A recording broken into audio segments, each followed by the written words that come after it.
نحمده نصلي ونسلم على سيدنا ومولانا محمد صلى الله عليه وسلم رسوله النبي الأمين المكين الحنين الكريم الرؤوف الرحيم وعلى آله الطيبين والطاهرين والمعصومين الأجمعين خصوصا على سيدنا الغوث الأعظم وعلى جده نبينا وعليه الصلاة والسلام فقد قال الله تبارك وتعالى في القرآن المجيد والفرقان الحميد فأعوذ بالله من الشيطان الرجيم بسم الله الرحمن الرحيم واعتصموا بحبل الله جميعا ولا تفرقوا صدق الله المولانا العظيم وصدق رسوله النبي الكريم فأعوذ بالله من الشيطان الرجيم بسم الله الرحمن الرحيم إن الله وملائكته يصلون على النبي يا أيها الذين آمنوا صلوا عليه وسلموا تسليما اللهم صل على سيدنا مولانا محمد وعلى آل سيدنا شفيعنا محمد اللهم صل على سيدنا مولانا محمد وعلى آل سيدنا شفيعنا محمد मुअज़्ज़ज़ सामीन किराम उपस्थित समस्त आशिकाने मुस्तफ़ा मुहिब्बाने अहले बैत किराम व गोलामाने हजरत गौस आज़म खास करे आमार सकल पीर भाई ও पीर বোন এছাড়া এখানে উপস্থিত ও দূরবর্তী সকল সুধীবৃন্দ আপনাদের প্রত্যেককে জানাই আমার পক্ষ থেকে আন্তরিক প্রীতি শুভেচ্ছা ভালোবাসা অভিনন্দন মোবারকবাদ এবং জানাই আসসালামু আলাইকুম ওয়া রাহমাতুল্লাহি ওয়া বারাকাতুহু। আজকে মুর্শিদাবাদ জেলার কুলির পার্শ্ববর্তী বধুয়া গ্রামে পবিত্র আহলে বাইত আলাইহিমুস সালাতু ওয়াস সালামের শান পাকে এই মজলিস পাকের আয়োজন করা হয়েছে। আমরা এই গ্রাম এবং গ্রামের বাইরের পার্শ্ববর্তী বিভিন্ন এলাকা থেকে মুহিব্বিন আহলে বাইত নবীজি সাল্লাল্লাহু আলাইহি ওয়া সাল্লামের বংশধরের মুহাব্বতকারীগণ এখানে সমবেত হয়েছি। আমরা কোরআন পাক থেকে একটি আয়াত পাক পাঠ করেছি, সূরা আলে ইমরানের 103 নম্বর আয়াত, ওয়াতাসিমু বিহাবলিল্লাহি জামিআন ওয়া লা তাফাররাকু, এবং তোমরা আল্লাহর রজ্জুকে আল্লাহর রশিকে দৃঢ়ভাবে আঁকড়ে ধরো সবাই মিলে এবং পরস্পর বিচ্ছিন্ন হও না। আমরা এই আয়াত পাকের উপরেই আজকে ইনশাআল্লাহ আলোচনা করব এবং পুরো বক্তব্যটা এই আয়াত পাককে কেন্দ্র করে এর তাফসীরের উপরে হবে। আজকে সারা দুনিয়ায় আপনার টেলিভিশন চ্যানেল খুললেই খবরের কাগজ সামনে আনলেই আমরা দেখতে পাই সারা দুনিয়ায় আজ অশান্তি আর অশান্তি, এবং সবচেয়ে বেশি মুসলমানরাই সারা দুনিয়াতে লাঞ্ছিত হচ্ছে। কিভাবে হচ্ছে না?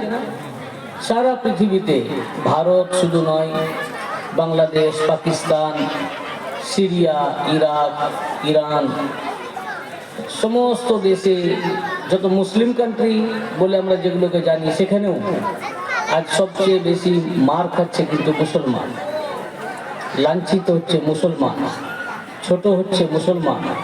কেন? এটা কি একবারও আপনাদের মনের মধ্যে জাগে না? ইসলাম শান্তির ধর্ম, ইসলাম মানেই শান্তি। এই ইসলাম আল্লাহ রসুল সাল্লাল্লাহু আলাইহি ওয়াসাল্লাম এনেছিলেন। এই ধর্মে আসার কারণে আমাদের সবচেয়ে বেশি নিরাপত্তা পাওয়ার কথা, সবচেয়ে বেশি সুরক্ষিত থাকার কথা। যারা ইসলাম গ্রহণ আমরা করেছি সবচেয়ে বেশি শান্তি আমাদের পাওয়ার কথা, সবচেয়ে বেশি সুরক্ষিত থাকার কথা। কিন্তু উল্টো সবচেয়ে বেশি অসুরক্ষিত মুসলমান, সবচেয়ে বেশি অশান্তিতে আছে মুসলমান, সবচেয়ে লাঞ্ছিত হচ্ছে, ছোট হচ্ছে মুসলমান। কেন? অথচ মুসলমানের সংখ্যা পৃথিবীতে কম নাই। আজ আল্লাহ রসুল সাল্লাল্লাহু আলাইহি ওয়াসাল্লাম কি সেই ধর্ম দিয়ে গেলেন পড়ে পড়ে আমাদের মার খাওয়ার জন্য, লাঞ্ছিত হওয়ার জন্য, ছোট হওয়ার জন্য? না, নবীজি সাল্লাল্লাহু আলাইহি ওয়াসাল্লাম আমাদেরকে ঠিকই ধর্ম দিয়ে গেছেন, শান্তির ধর্ম দিয়ে গেছেন, সুরক্ষার ধর্ম দিয়ে গেছেন। এই ধর্মে সবচেয়ে বেশি সুরক্ষিত থাকার যে ধর্ম, সে ধর্ম দিয়ে গেছেন। কিন্তু আমরা সবচেয়ে বেশি অসুরক্ষিত, সবচেয়ে অপমানিত, অবহেলিত, লাঞ্ছিত শুধু আমরা নিজেদের কারণে। এবং আল্লাহ রসুল সাল্লাল্লাহু আলাইহি ওয়াসাল্লাম তিনি দুনিয়া ছেড়ে যাওয়ার আগে আমাদের যে গাইডলাইন দিলেন, দিক নির্দেশনা দিলেন, আমরা ওনার নির্দেশিত রাস্তার উপরে চললাম না, যার কারণে আজ মুসলমানের এই পরিণতি। আচ্ছা বলুন, প্রত্যেকটা গার্জেন, অভিভাবক, যারা আদর্শ গার্জেন, তিনি ইন্তেকাল করার আগে তার যদি 2, 3, 4 জন ছেলেই থাকুক, তাদেরকে ডেকে সদুপদেশ দেয় না, গাইডলাইন দেয় না যে কি করলে ভালোভাবে থাকা যাবে, কি করলে কোনটা ভালো কাজ, কোনটা খারাপ কাজ। আদর্শ গার্জেন তার ছেলেদের ডেকে বলে যে এটা করবে না, এটা খারাপ কাজ, এটা থেকে বিরত থাকবে, এটা ভালো কাজ, এটা করবে, অমুক লোকের কাছে আমার দেনা আছে, এগুলো পরিশোধ করে দিবে। প্রত্যেকটা অভিভাবকই সদুপদেশ দেয়, তার গার্জেনরা কি সদুপদেশ দেয় তার সন্তানদেরকে। তো সমস্ত উম্মতের অভিভাবক হিসাবে আল্লাহ রসুল সাল্লাল্লাহু আলাইহি ওয়াসাল্লাম কি আমাদেরকে দিক নির্দেশনা দিয়ে গেলেন না দুনিয়া ছেড়ে যাওয়ার আগে? যেখানে আমরা আমাদের পরিবারের লোকদের ডেকে, আমি মারা যাওয়ার আগে আমার পরিবারের সবাইকে আমি গাইডলাইন দিই, সদুপদেশ দিই, তো সমস্ত উম্মতের অভিভাবক ও গার্জেন হিসাবে আল্লাহ রসুল সাল্লাল্লাহু আলাইহি ওয়াসাল্লাম কি আমাদেরকে গাইডলাইন দেননি যে কিভাবে আমাদেরকে দুনিয়াতে চলতে হবে, কোন রাস্তায় চলতে হবে, উনার পরে আমরা কি করব। রাসূল পাক সাল্লাল্লাহু আলাইহি ওয়াসাল্লাম দুনিয়া ছেড়ে যাওয়ার পর আমরা কার কাছে যাব, কার কাছ থেকে হেদায়েত পাবো, কে আমাদেরকে হেদায়েত করবেন, কি করলে আমরা গুমরাহি থেকে বাঁচবো, কি করলে আমরা বিভ্রান্তি থেকে বাঁচবো, কি করলে আমরা সুরক্ষিত থাকবো। আল্লাহ রসুলকে উম্মতকে রাস্তা দেখিয়ে যাননি? কি ভাই আপনারা বলুন, কি মনে হয় এটা দেখিয়ে যাবেন না? অবশ্যই দেখিয়ে গেছেন। আপনারা কি জানেন ওই রাস্তাটা কি? মসজিদের ইমাম সাহেব, মৌলভী সাহেব, যত জলসা হয় তারা কি ওই রাস্তাটা আমাদেরকে বলেন? যদি বলেন তো ভালো, আলহামদুলিল্লাহ। যে নবীজি কোন রাস্তা আমাদেরকে দেখালেন, কোন পথে আমাদেরকে চলতে হবে, উনার পরে আমরা কোথায় যাব, কার কাছে যাব, এই যে দিক নির্দেশনা, উম্মতের প্রতি যে দিক নির্দেশনা আল্লাহ রসুল দিয়ে গেছেন। উনি দুনিয়া ছেড়ে যাওয়ার আগে 1,24,000 সাহাবীদেরকে একত্রিত করে তাদেরকে শেষ গাইডলাইন, লাস্ট গাইডলাইন, চূড়ান্ত গাইডলাইন এবং দিক নির্দেশনা উনি করে দিয়ে গেছেন।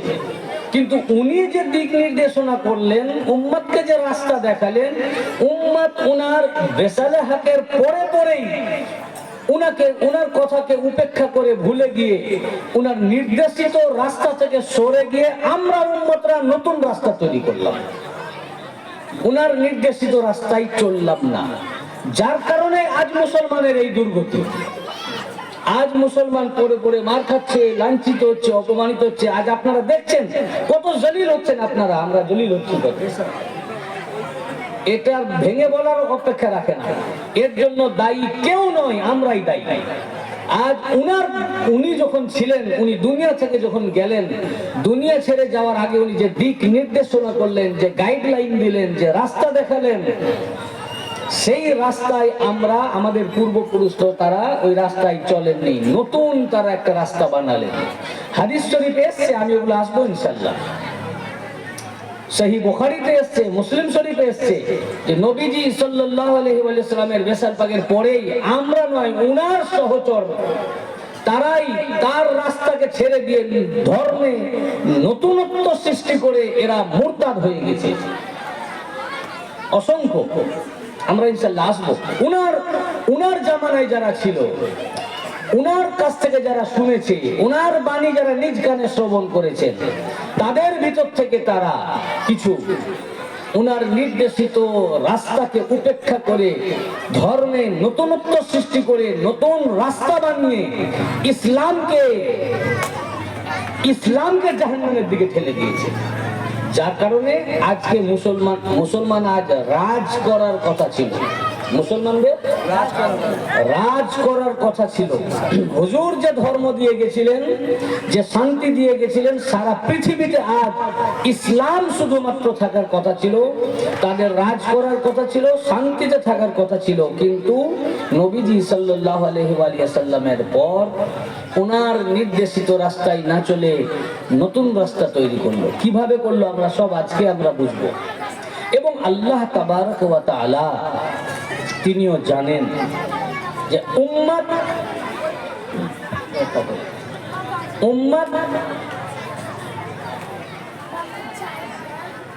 এককভাবে থাকবে না,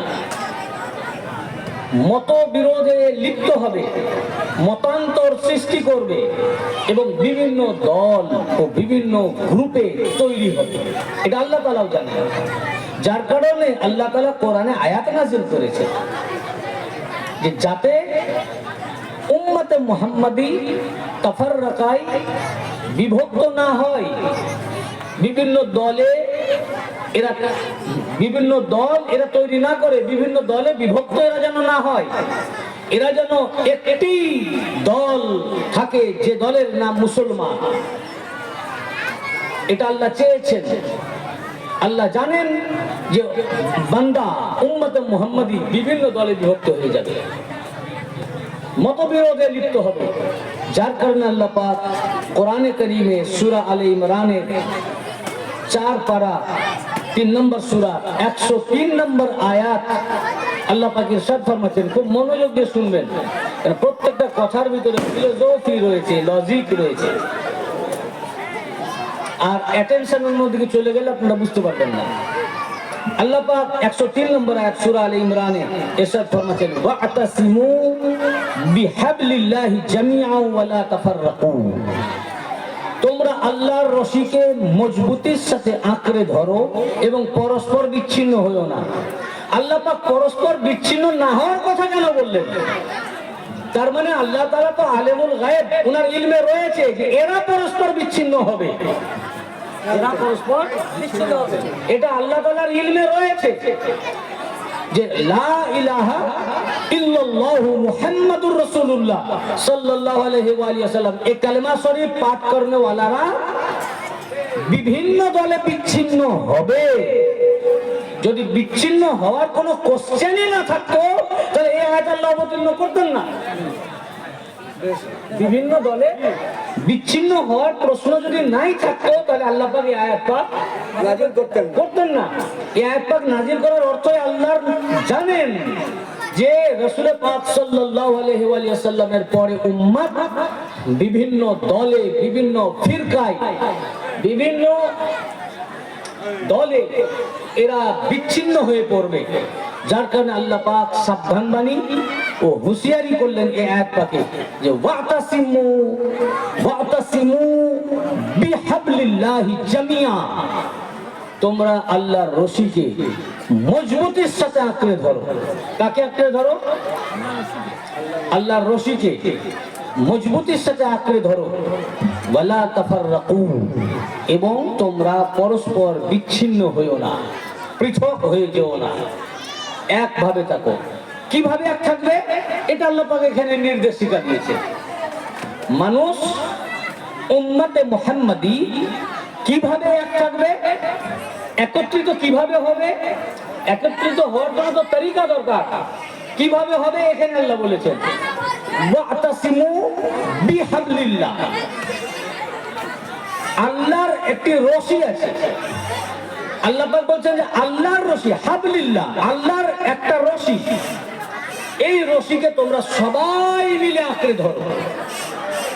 বুঝেছেন কথাটা? বুঝছেন না কি ভাই? আল্লাহ পাক বলছেন আল্লাহর রশিকে ওয়াতাসিমু বিহাবলিল্লাহি জামিআ, তোমরা সকলে মিলে কি করো?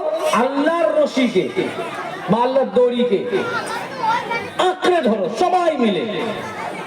তা আল্লাহ এখানে একটা নির্দেশ দিলেন আল্লাহর রশিকে ধরতে। কাকে ধরতে? তাহলে আল্লাহর রশি আছে না নাই? কি ভাই আছে কিনা নাই? তাহলে তো জানতে হবে আল্লাহর রশি কেমন।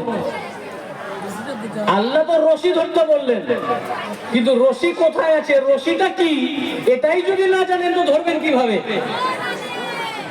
তাহলে এখন আমাদের এই আয়াত পাঠটা শোনার পর আমাদের জানার প্রয়োজন হলো যে আল্লাহর রশি কি, আল্লাহর দড়ি কি।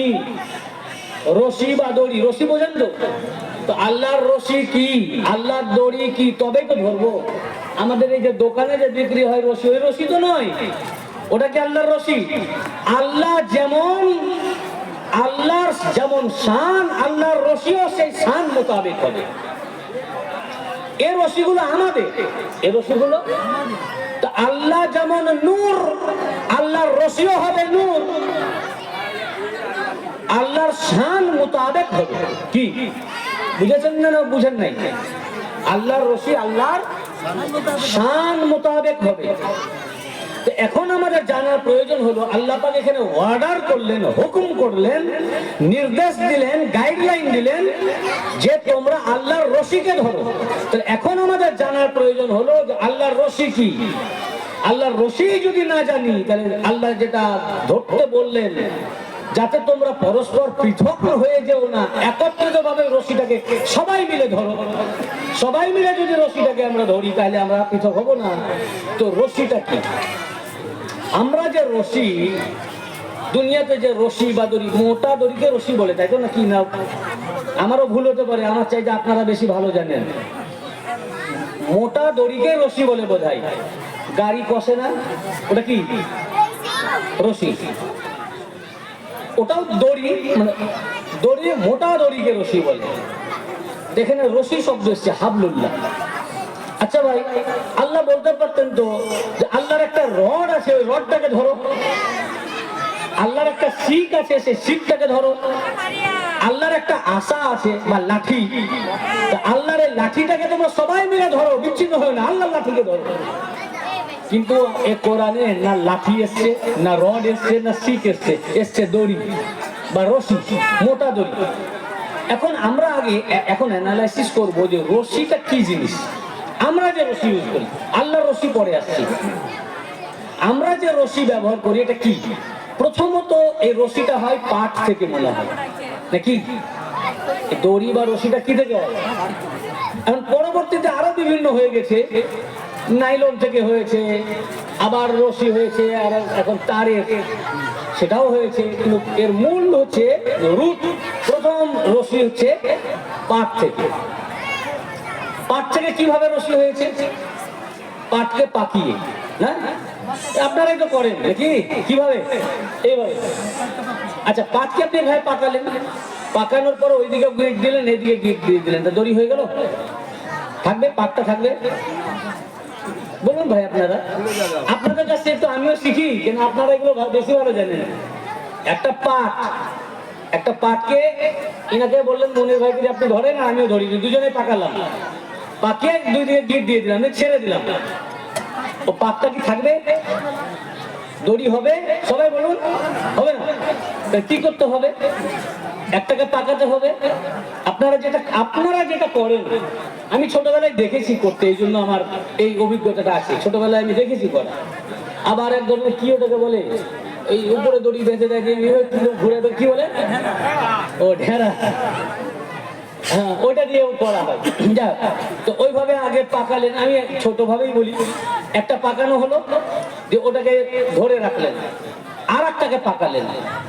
এই দুটোকে পাকিয়ে আবার দুটোকে লাগিয়ে আবার দুটোকে একসাথে পাকালেন, কি তখন দড়ি হয়ে গেল, তখন পাকটা থেকে গেল।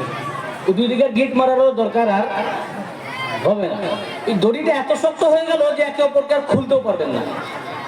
এই যে দড়ি হলো, দড়িটা কটা অংশ আছে? দুটো। কটা? একটা থাকলে দড়ি, একটা পাটকে পাকালে দড়ি। তো দড়ির ডেফিনেশনই হলো যে দড়িতে দুইটি অংশ থাকে। কয়টা? এই দুইটি অংশ একে অপরকে পেঁচিয়ে থাকে, এবং দড়ি মানে হলো একে অপরকে এমন ভাবে পেঁচিয়ে থাকে যে একে অপর থেকে পৃথক করা যায় না। যদি কোনোভাবে আপনি পৃথক করে ফেলেন, পারেন করতে, তাহলে ওটা আর দড়ি থাকে না, ওটা আবার পাট হয়ে গেল। পাট হয়ে গেল, কি হলো? পৃথক করলে ওটা দড়ি না। দড়ি মানেই হলো দুইটি অংশ। বলুন কয়টা? দুইটি অংশ মিলে একটি দড়ি। দড়ি একটি, তার পাট দুইটি অংশ, দুইটি অংশ মিলে একটি দড়ি, এবং দুইটি একে অপরকে পেঁচিয়ে থাকে যাতে ছাড়ানো যায় না। এইটা হলো আমাদের দড়ি।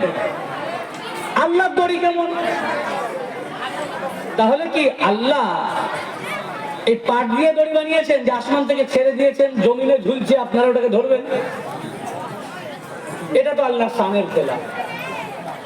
আল্লাহ তো নূর। আমাদের দড়ি পাট দিয়ে তৈরি, আমাদের দড়ির দুটো অংশ, দুটোই পাট। আল্লাহর যে দড়ি, এটা না পাট দিয়ে না নাইলন দিয়ে। আল্লাহ নূর, আল্লাহর দড়িও নূর দ্বারা তৈরি। ওটা কি? এখানেও দুটো নূর দিয়ে আল্লাহর একটা রশি আছে। সেটা কিরকম নূর, সেটা কি জিনিস? এখন এই যে এটা আয়াত আল্লাহ পাক অবতীর্ণ করে দিলেন যে আমার রশিকে ধরো, আল্লাহর রশিকে ধরো, আল্লাহর দড়িকে তোমরা একত্রিত ভাবে ধরো। আমরা বুঝলাম না। কোরআন এমন একটা জিনিস যে কোরআন পাকের অর্থ সাহাবায়ে কেরামরাও বুঝতে পারতেন না। তখন যেতেন নবীজি সাল্লাল্লাহু আলাইহি ওয়াসাল্লামের কাছে। দেখুন, আমরা বাঙালি মানুষ, আমি একটা ছোট্ট উদাহরণ দিই।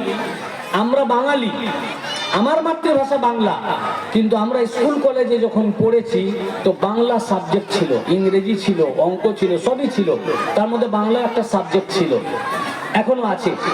এবং এই বাংলা সাবজেক্ট পড়াবার জন্য একটা টিচার আছে। আপনি যদি বলেন টিচার ইংরেজির জন্য টিচার আছে, ঠিক আছে, ওটা আমাদের ভাষা নয়, দরকার। অঙ্ক শিখাবার জন্য টিচার আছে, ঠিক আছে।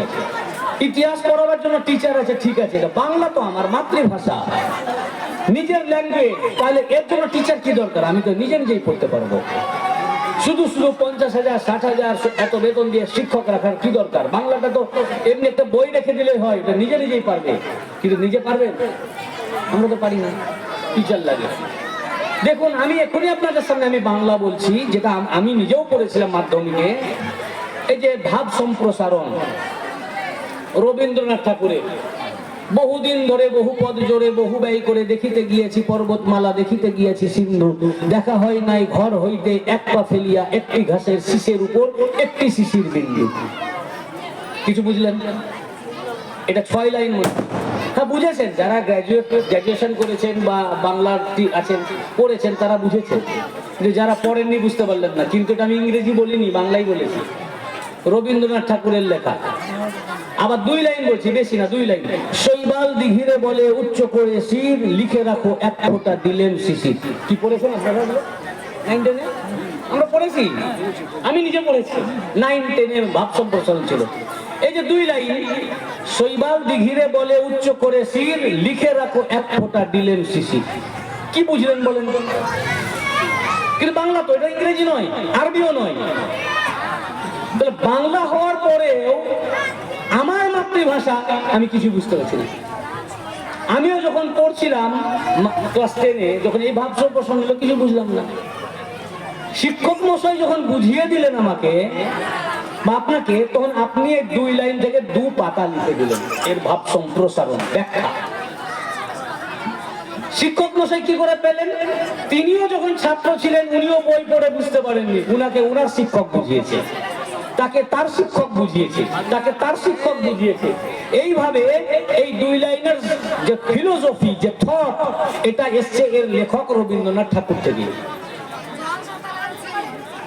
তো রবীন্দ্রনাথ ঠাকুর আমরা বুঝছি না কেন, কি কাজী নজরুল ইসলাম, কি বঙ্কিমচন্দ্র, কি সৈয়দ মুজতবা আলী, এনারা বড় বড় রাইটার, বড় বড় ফিলোসফার। বাংলা ভাষা হলেও ইনাদের ভাষার যে থট, যে ফিলোসফি, যে দর্শন, আমরা ওই দর্শনে পৌঁছতে পারছি না। তাদের বাংলা ভাষা হাই স্ট্যান্ডার্ড, যার কারণে আমার মাতৃভাষা হলেও আমরা এই 2 লাইনের মানে কিছুই বুঝতে পারলাম না। যখন আবার যিনি বলেছেন সেই রবীন্দ্রনাথ ঠাকুর যখন বুঝিয়ে দিলেন যে এর থট হলো এই, এর দর্শন হলো এই, ফিলোসফি এই, তখন আপনি বুঝতে পারলেন এবং 2 পাতা ওই 2 লাইন থেকে লিখতে পারলেন। আমার মাতৃভাষা হওয়ার পরেও যদি রবীন্দ্রনাথ ঠাকুরের যে ভাষা শৈলী, তার যে ফিলোসফি, তার যে দর্শন, তার যে থট হাই স্ট্যান্ডার্ড, তার ফিলোসফিতে যদি আমি পৌঁছতে না পারি, আমার মাতৃভাষা হওয়ার পরেও যদি আমরা ওটা বুঝতে না পারি, মহান আল্লাহ রাব্বুল ইজ্জাত যে রবীন্দ্রনাথ ঠাকুরেরও খালেক, সে আল্লাহর ভাষা কোরআন মুল্লা বুঝবে কি করে? বুঝতে পারেননি? রবীন্দ্রনাথ ঠাকুর, কাজী নজরুল ইসলাম, বঙ্কিমচন্দ্র, আমার বাংলা ভাষার হলেও আমি আমার মাতৃভাষা হওয়ার পরেও যদি আমি এটা বুঝতে না পারি, বুঝার জন্য দরকার টিচার। তাহলে আরবি জানলেই কি কোরআন বুঝবে? কোরআনটা ভাষা কার বলুন? আল্লাহ। কার ভাষা? কার কালাম? তো আল্লাহ কি রবীন্দ্রনাথেরও ছোট? আস্তাগফিরুল্লাহ, নাউজুবিল্লাহ। যদি রবীন্দ্রনাথের ফিলোসফি এরকম হয়, রবীন্দ্রনাথের থট যদি এরকম হয়, রবীন্দ্রনাথ ঠাকুরের দর্শন যদি এরকম হয় যে আমরা বুঝছি না আমার মাতৃভাষা হওয়ার পরেও, তো আল্লাহর ফিলোসফি, আল্লাহর দর্শন, আল্লাহর থট কত হাই হবে? এটা একমাত্র আল্লাহ আর যার উপরে কোরআন নাজিল হয়েছে সেই রাসূলুল্লাহ ছাড়া দুনিয়ার কোন মাখলুকের বোঝার কথা না। এই জন্য কোরআন বুঝতে গেলে কোরআন যার উপরে নাজিল হয়েছে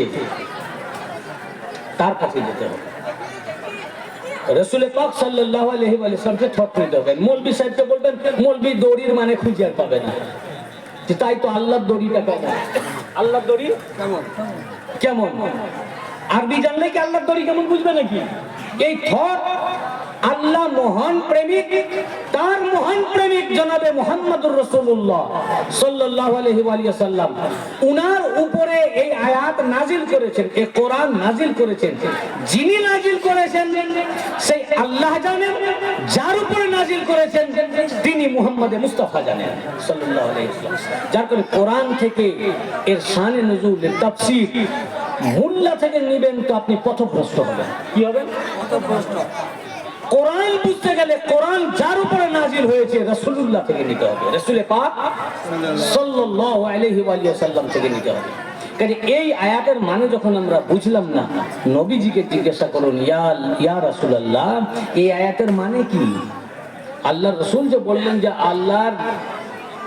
আল্লাহ যে বললেন যে আল্লাহর রশিকে তোমরা মজবুতির সাথে ধরো, তো আল্লাহর রশি কি? আল্লাহর দড়ি কি? হাবলুল্লাহ কি? What is the definition of হাবলুল্লাহ? হাবলুল্লাহ, হাবলুল্লাহ, হাবলুল্লাহ মানে আল্লাহর রশি, আল্লাহর দড়ি।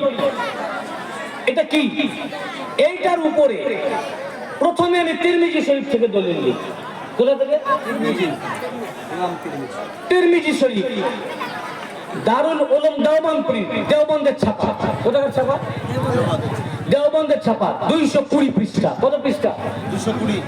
220 পৃষ্ঠা। এর রাবি হযরত যায়েদ ইবনে আরকাম রাদিয়াল্লাহু আনহু।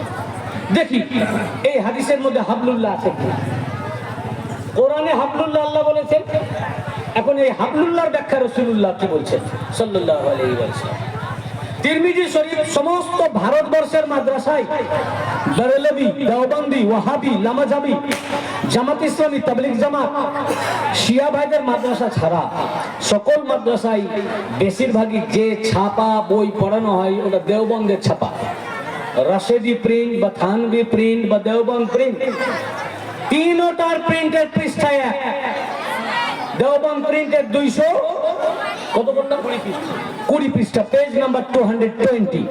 হাদিসের রাবি হযরত যায়েদ ইবনে আরকাম রাদিয়াল্লাহু আনহু, তিনি বলেন যে রাসূল পাক সাল্লাল্লাহু আলাইহি ওয়া সাল্লাম বললেন, ইন্নী তারিকুন ফীকুম মা ইন তামাসসাকতুম বিহি লান তাদিল্লু বা'দি আহাদুহুমা আ'যামু মিনাল আখির কিতাবুল্লাহি হাবলুম মামদুদুম মিনাস সামাই ইলাল আরদ ওয়া ইতরাতি আহলু বাইতি লান ইয়াতাফাররাকা হাত্তা ইয়ারিদা আলাইয়াল হাওল ফানজুরু কাইফা তাখলুফুনি ফীহিমা।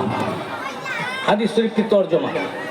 যায়েদ বিন আরকাম রাদিয়াল্লাহু আনহু বলেন, রাসূল পাক সাল্লাল্লাহু আলাইহি ওয়াসাল্লাম বললেন, বেশক ইসমে কোই শক नहीं है, নিঃসন্দেহে আমি তোমাদের মাঝে দুইটি গুরুত্বপূর্ণ জিনিস ছেড়ে যাচ্ছি। একটি কিতাবুল্লাহ, আল্লাহর কিতাব কুরআন, দ্বিতীয়টি ওয়া ইতরাতি আহলু বাইতি। এই লফজের মধ্যে যদি হেরফের থাকে আমার চ্যালেঞ্জ, আপনি কিতাব খুলে দেখেন, না থাকলে আপনি এখানে নিয়ে আসেন, যদি খুঁজে না পান। পরে যদি না পান, এই যে ডাক্তার সাহেব বসে আছে কুলির, আপনাদের হোমিওপ্যাথিক ডাক্তার রতন বাবু আপনাদের পাশে, উনাকে গিয়ে বলবেন যেটা পাইনি, আমি ছবি তুলে পাঠিয়ে দিই। বুঝতে পেরেছেন? আমি তোমাদের মাঝে, রাসূল পাক সাল্লাল্লাহু আলাইহি ওয়াসাল্লাম বলেন, আমি তোমাদের মাঝে দুইটি গুরুত্বপূর্ণ জিনিস ছেড়ে যাচ্ছি। একটি আল্লাহর কিতাব কুরআন, দ্বিতীয়টি আমার ইতরাত, আমার সন্তান সন্ততি, আমার আহলে বাইত। এই দুইটি আহাদুহুমা আ'যামু মিনাল আখির, কুরআন আর আহলে বাইত, কুরআন আর আহলে বাইত, কুরআন আর আহলে বাইত, এই দুইটি আহাদুহুমা আ'যামু মিনাল আখির, একটি আরেকটি অপেক্ষা সর্বাপেক্ষা সবচেয়ে উঁচা, সবচেয়ে বড়, একটি আরেকটি অপেক্ষা বড়। এটা একটা আরবি ভাষা শৈলী। আমি বললাম মুনির ভাই অপেক্ষা কলম ভদ্র, আবার বললাম কলম অপেক্ষা মুনির ভাইও ভদ্র। তার মানে কি? কলম ভাই মুনির ভাই অপেক্ষা ভদ্র, মুনির ভাই কলম ভাই অপেক্ষা ভদ্র। তার মানে ভদ্রতায় কেউ কম নয়, দুজনেই এক। শুধু তাই নয়, এখানে লফজ ব্যবহার করা হয়েছে আযম। আবার অন্য হাদিসে এসেছে তাবরানী শরীফে, আহাদুহুমা আকবারু মিনাল আখির, কবীরের সুপারলেটিভ ডিগ্রি আকবার, ইসমে তাফজিল। আমরা যেমন আজানে বলি না আল্লাহু কবীর, কবীর বলি আজানে ও আল্লাহু আকবার। কবীর এর সুপারলেটিভ ডিগ্রি আকবার। কবীর মানে বড়, কবীর মানে বড়, আর আকবার সবচেয়ে বড়, আকবার বলুন সবচেয়ে বড়। আজিম মানে বড় বা শ্রেষ্ঠ, আর আজিমের সুপারলেটিভ ডিগ্রি আযম, সবচেয়ে বড়। আমরা বাংলা বা ইংরেজিতে তিনটি ডিগ্রি আছে না? কম্পারেটিভ ডিগ্রি আছে, সুপারলেটিভ ডিগ্রি আছে। কম্পারেটিভ ডিগ্রি কি? যেমন আমি বললাম যে কলম বেটার দেন মুনির ভাই, মানে মুনির ভাইয়ের চেয়ে কলম ভালো, তারপরে সবারই চেয়ে ভালো তা নয়, তাই না? প্রথমে বললাম যে কলম ভাই ইজ এ গুড ম্যান, তিনি একজন ভালো মানুষ, তার মানে আপনারা যে ভালো নয় তা নয়, আপনারাও ভালো হতে পারেন, ইনিও ভালো। আবার বললাম যে ইনার চেয়ে ইনি ভালো, এটা কম্পারেটিভ ডিগ্রি, মুনির ভাইয়ের চেয়ে কলম ভালো।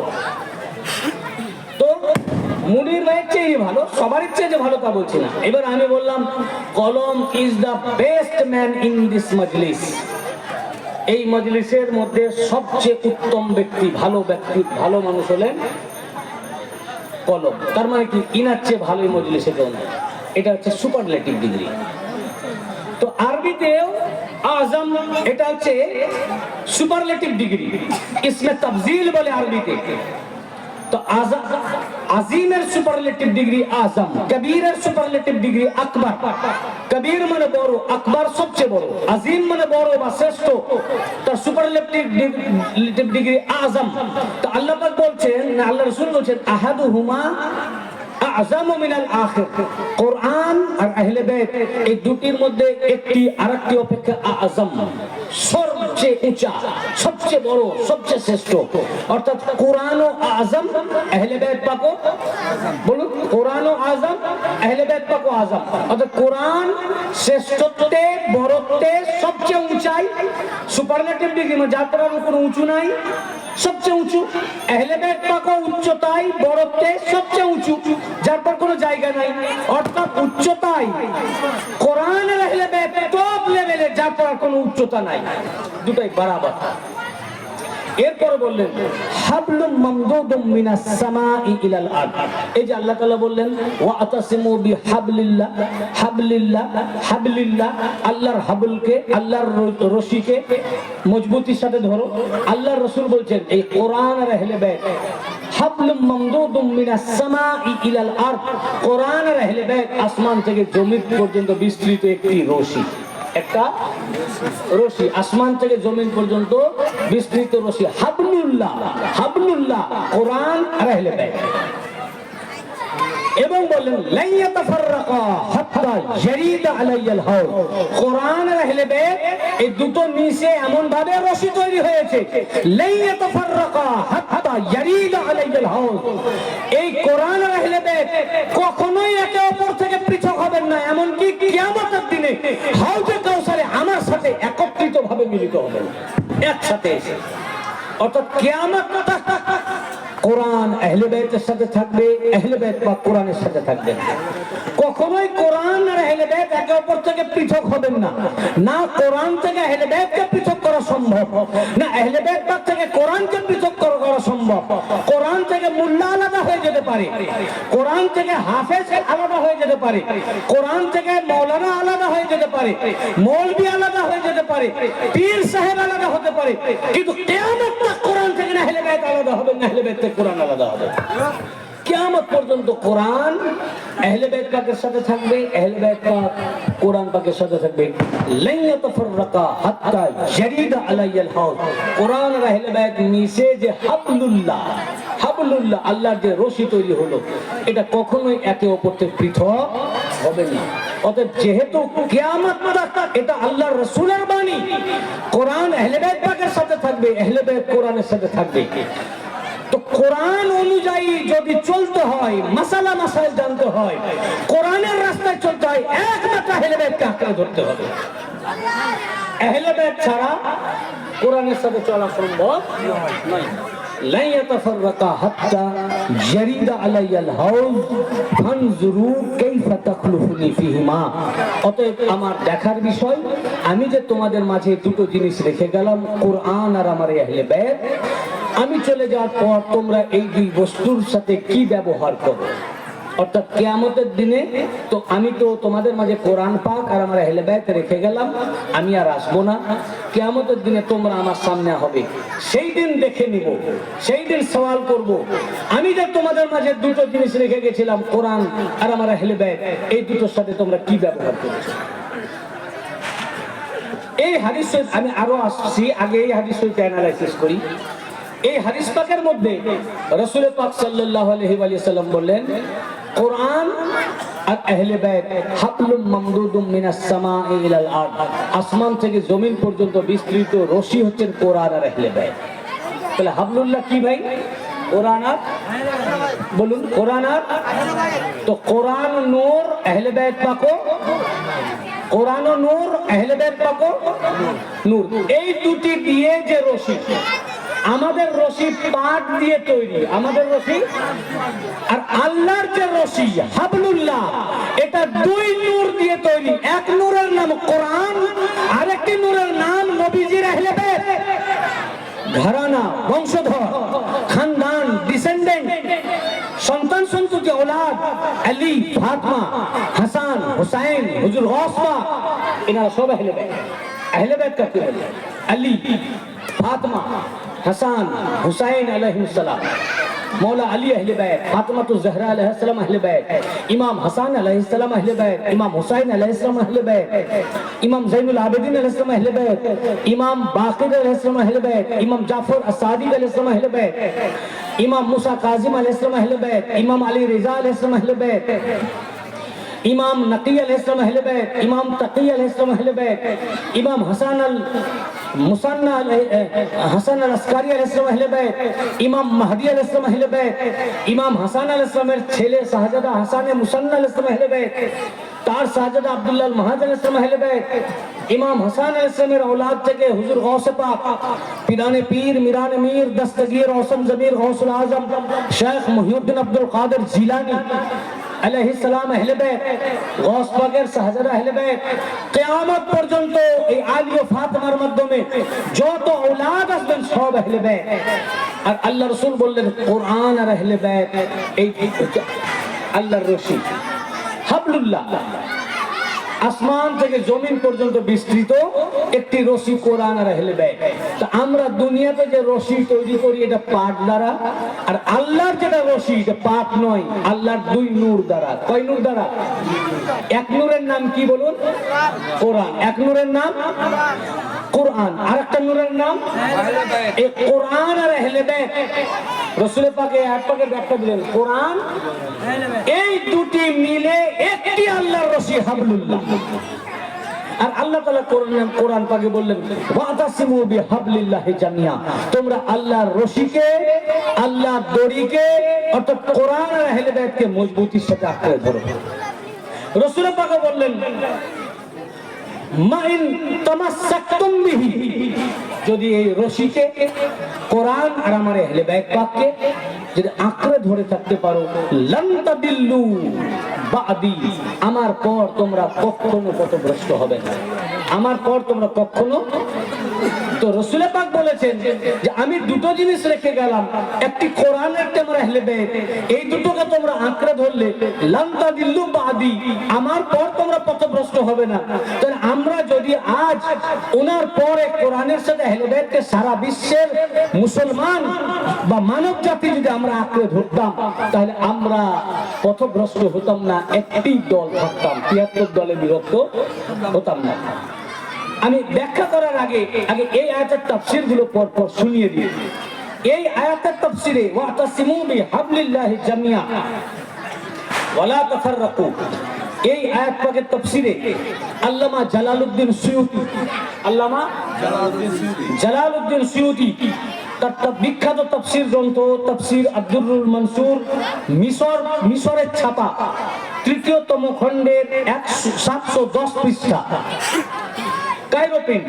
কেউ যদি দেখতে চান আমার এখানে কিতাব আছে, কোনো সমস্যা নেই। সব আমার পেন ড্রাইভের মধ্যে, ল্যাপটপের মধ্যে, মোবাইলের মধ্যে সব আমার সব কিতাবগুলো ভরা আছে। আপনারা দেখতে পারবেন না কারণ এগুলো নারা আরবি লেখা। যদি কোনো আলেম আগ্রহী হন আমি খুব খুশি হব, আমার কাছে এখানে আসবেন স্টেজে, আমি আমার মোবাইল থেকে বা পেন ড্রাইভ থেকে আমি খুলে দিব, আপনি পড়ে পড়ে লোকদেরকে শুনিয়ে দিবেন। এগুলো জাবার জেহের বিহীন আরবি, দেখবেন যেটা আছে কিনা। কিন্তু আমি চলে যাওয়ার পর আপনারা যদি কেউ মতবিরোধ করেন তাহলে বলবে এটা চুগল করি, বুঝেছেন না? যে কেউ দেখতে পারেন, দেখা দোষের নয়। আপনি ভাববেন দেখতে গেলে ছোট হয়ে যাবেন, তা নয়। আপনি যে সবই জানবেন তার কোনো মানে নাই। আমি কি সব জানি? কেউ যদি ভাবে যে আমি সব জানতাম, তার চেয়ে মূর্খ কেউ নাই। আমি তো নিজেকে মনে করি আমি কিছুই জানি না, আমি নিজেকে মনে করি যে আমি কিছুই জানি না। যা কিছু বলছে আমার পীরের কদম পাকে সবগা থেকে, কারণ আমার পীর নিজেই আহলে बैत। আমার চরম সৌভাগ্য যে আমি বর্তমান জামানার রাসূল পাক সাল্লাল্লাহু আলাইহি ওয়াসাল্লামের আহলে बैतকে আমি মুর্শিদ রূপে পেয়েছি। গৌসে পাকের খানদানকে, নবীজির 35তম বংশধর হুজুর গৌসে পাকের 22তম বংশধর, উনার হাতে হাত দিয়ে আমি বায়াত হওয়ার সৌভাগ্য লাভ করেছিলাম। বলে আমি যা কিছু আপনাদের সামনে বলছি বা পেয়েছি আমি একমাত্র আমার পীর ও মুর্শিদ আহলে बैत পাকের কদম পাকের সদকা থেকে, আমি কিছু জানি না। বলে আমি নিজেকে মনে করি আমি কিছুই জানি না। তো আমি যে সব জানি তা নয়। একজন আলেম যদি আমার কাছে আসেন তো তার কাছে আমিও অনেক কিছু জানতে পারি যেটা আপনি জানেন আমি জানি না। আমার জিজ্ঞাসা থাকতে পারে যে আমার ওটা জানা নাই, কিন্তু আপনার জানা আছে। কিন্তু লজ্জার কোনো ব্যাপার নাই। শিক্ষার মৃত্যু পর্যন্ত শিক্ষা শেষ নয়। এখনো আমার শিক্ষার প্রয়োজন, ওই জন্য এখনো আমরা পড়ালেখা করি, রাত রাত জেগে আমরা পড়ি। মৃত্যু পর্যন্ত পড়া শেষ নাই। কাজে আপনার জানা না থাকলে এখানে আসবেন, কোনো সমস্যা নাই। আপনি ভাববেন যে আমি যদি, আপনি অন্য আকীদার লোক হন তা আপনার দিকে লোকে তাকাবে না, তাও তাকাবে না। আপনার জিম্মাদারি আমার। কোন আলেম যদি দেখতে আসেন কিতাব, তাহলে তার জিম্মাদারি আমার। আমি এখানে আপনাকে স্টেজে সম্মান জানাবো, স্টেজে চেয়ার দিব, আপনাকে বসাবো, রেসপেক্ট করব, এবং আমি ধন্য হব, খুশি হব আপনি আসার জন্য, দেখতে আসার জন্য। আমি কিতাব খুলে দিব, আপনি পড়ে পড়ে লোকদেরকে শোনাবেন যে এটা আছে না নাই। কিন্তু আগেই বলে দিচ্ছি, যাবার যে বিহীন আরবি, আরবিতে যাবার যে থাকে না, শুধু কোরআন শরীফে দেওয়া হয়েছে আপনাদের সাধারণ মানুষদের পড়ার সুবিধার জন্য। কোরআন শরীফেও প্রথমে যাবার যে ছিল না, পরে করা হয়েছে। তো আল্লামা জালালউদ্দিন সুয়ুতি তার তাফসীরে দুররে মনসুর, মিশর প্রিন্ট আমার এখানেই রয়েছে, তৃতীয় খণ্ডের 710 পৃষ্ঠায়। এবং হাদিসের কিতাব আহমদ ইবনে হাম্বল তার মুসনাদ শরীফের 35তম খণ্ডের 456 পৃষ্ঠা, হাদিস নাম্বার 21578 নম্বর হাদিস। এই হাদিসের রাবি হচ্ছেন যায়েদ ইবনে সাবিত রাদিয়াল্লাহু আনহু। তিনি বলেন, ওয়া আখরাজা আহমদ আন যায়েদ ইবনে সাবিত قال قال رسول الله صلى الله عليه وسلم إني تارك فيكم خليفتين كتاب الله عز وجل حبل ممدود ما بين السماء والأرض وعترتي أهل بيتي وإنهما لن تفرقا حتى يرد علي الحوض। হযরত যায়েদ বিন সাবিত রাদিয়াল্লাহু আনহু বলেন যে রাসূল পাক সাল্লাল্লাহু আলাইহি ওয়াসাল্লাম বললেন এই আয়াতের তাফসীরে, ওয়াতাসিমু বিহাবলিল্লাহি জামিয়া, সূরা আলে ইমরানের 103 নম্বর আয়াতের তাফসীরে আল্লামা সুয়ুতি তাফসীরে দুররে মনসুরের মধ্যে এই হাদিস পাক এনেছেন যে রাসূল পাক সাল্লাল্লাহু আলাইহি ওয়াসাল্লাম বললেন, ইন্নী তারিকুন ফীকুম খলিফাতাইন, আমি তোমাদের মাঝে দুই খলিফা ছেড়ে যাচ্ছি। কয় খলিফা? বলুন কয় খলিফা? বললেন দুই খলিফা ছেড়ে যাচ্ছি। লফজে খলিফা শব্দ এখানে ব্যবহার করা আছে ভাই। এখন আপনি কি করবেন আর মোল্লা মৌলভী কি করবে? দুই খলিফা কি কি? বলে একটা খলিফার নাম কোরআন। একটা খলিফার নাম কি? কোরআন। আর দ্বিতীয় খলিফার নাম ওয়া ইতরাতি আহলু বাইতি, দ্বিতীয় খলিফার নাম আমার ইতরাত, আমার আহলে বাইত, আমার বংশধর, আমার ডিসেন্ডেন্ট, আমার খানদান আলী, ফাতেমা, হাসান আর হুসাইন। এই দুটি হাবলুম মামদুদুম মা বাইনাস সামাই ওয়াল আরদ। আল্লাহ যে বললেন ওয়াতাসিমু বিহাবলিল্লাহ, আল্লাহর রশি, আল্লাহর হাবলুল্লাহকে আঁকড়ে ধরো। আল্লাহর রাসূল যেন কোরআন আর আহলে বাইত, আসমান ও জমিনের মাঝে একটি রশি, হাবলুল্লাহ, আল্লাহর রশি। এই দুইটি কোরআন আর আহলে বাইত লা ইয়াতাফাররাকা, একে অপর থেকে কখনোই বিচ্ছিন্ন হবেন না, এমনকি হাউজে কাউসারে আমার সাথে এসে মিলিত হবে। আবার এই আয়াতের তাফসীরে তাহলে বোঝা যাচ্ছে লা ইয়াতাফাররাকা হাত্তা ইয়ারিদা আলাইয়াল হাউজ, কোরআন আর আহলে বাইত একে অপর থেকে কখনোই পৃথক হবেন না। এমন ভাবে একে অপরের সাথে জড়িয়ে আছেন, না কোরআন থেকে আহলে বাইতকে পৃথক করা সম্ভব, না আহলে বাইত থেকে কোরআনকে পৃথক করা সম্ভব। যখনই পৃথক হয়ে যাবে কোরআন কোরআন, আহলে বাইত আহলে বাইত, যখন একত্রিত তখন কোরআন আর আহলে বাইত মিলে তার নাম হাবলুল্লাহ, তার নাম আল্লাহর রশি। তো এনারা কখনোই আল্লাহ পাক বলেন লা ইয়াতাফাররাকা, লা ইয়াতাফাররাকা, লানে তাকিদ, লান মানেও না, আরবিতে লান, লা মানেও না, মা মানেও না, লান মানেও না, কিন্তু তিনটার মানের তফাৎ আছে। লা মানে ইন জেনারেলি না, না, আর লান মানে যাকে ইংলিশে বলে নেভার, কখনো না, লান মানে কখনো না। লা ইয়াতাফাররাকা, কোরআন আর আহলে বাইত একে অপরের সাথে এমন ভাবে পেঁচিয়ে আছে, একে অপরকে এমন ভাবে জড়িয়ে আছে, আল্লাহ পাক কোরআন আর আহলে বাইতকে মিশিয়ে এমন একটা হাবলুল্লাহ, আল্লাহর দড়ি বানিয়ে দিয়েছেন। লা ইয়াতাফাররাকা হাত্তা ইয়ারিদা হাউজ, হাউজে কাউসারে কিয়ামতের দিন দুনিয়া ফানা হয়ে যাওয়ার পর কিয়ামতের দিনে হাউজে কাউসারে আমার সাথে একত্রিত ভাবে মিলিত না হওয়া পর্যন্ত কখনো কোরআন আহলে বাইত থেকে আহলে বাইত কোরআন থেকে পৃথক হবেন না। নারায়ে তাকবীর, নারায়ে রিসালাত, আহলে বাইত পাক্কা দামান, আহলে বাইত পাক্কা দামান, নারায়ে তাকবীর। কখনো একে অপর থেকে পৃথক হবেন না। যেমন দড়ি একে অপর থেকে পৃথক হবে না, পৃথক করলে ওটা দড়ি থাকবে না, ঠিক ঠিক কোরআন পাক আর আহলে বাইত একে অপর থেকে কখনো পৃথক হবেন না। রাসূল পাক বলেছেন কোরআন আহলে বাইত একে অপর থেকে পৃথক হবেন না, কিয়ামত তাক কোরআন আহলে বাইত পাকের সাথে থাকবেন, আহলে বাইত পাক কোরআনের সাথে থাকবেন। আর মোল্লা বলছে যে আগে ঠিক ছিল, এখন আহলে বাইত পাকরা আলাদা হয়ে গেছে। তাহলে নবীজির বিরুদ্ধে বলা হলো না? যারাই আজ বলবে যে আহলে বাইত কোরআন থেকে আলাদা হয়ে গেছে, এ মোল্লা গুমরাহ ও নবীজির কথা এবং কোরআন অবমাননা করে, হাদিস অবমাননা করে। অতএব একমাত্র সঠিক রাস্তায় চলতে গেলে আহলে বাইতকে ধরতে হবে, খুঁজতে হবে নবীজির বংশধর কোথায় আছে, নবীজির খানদান কোথায় আছেন, ঘরানা কোথায় আছেন। একমাত্র তারাই কোরআন অনুযায়ী চলছেন। অতএব ওনারা যে কথা বলবেন, যে রাস্তায় চালাবেন, ওইটাই কোরআনের পথ। কোনটা কোরআনের পথ? আহলে বাইত পাক যে রাস্তায় চলাবেন, যে পথে চলাবেন, যে কাজের নির্দেশ দিবেন, ওটাই কোরআনের রাস্তা। কারণ কোরআন ওনাদের সাথে আছেন, ওনারা কোরআনের সাথে আছেন। একটি আমার কথা আমি বলেছি, কে বলছেন?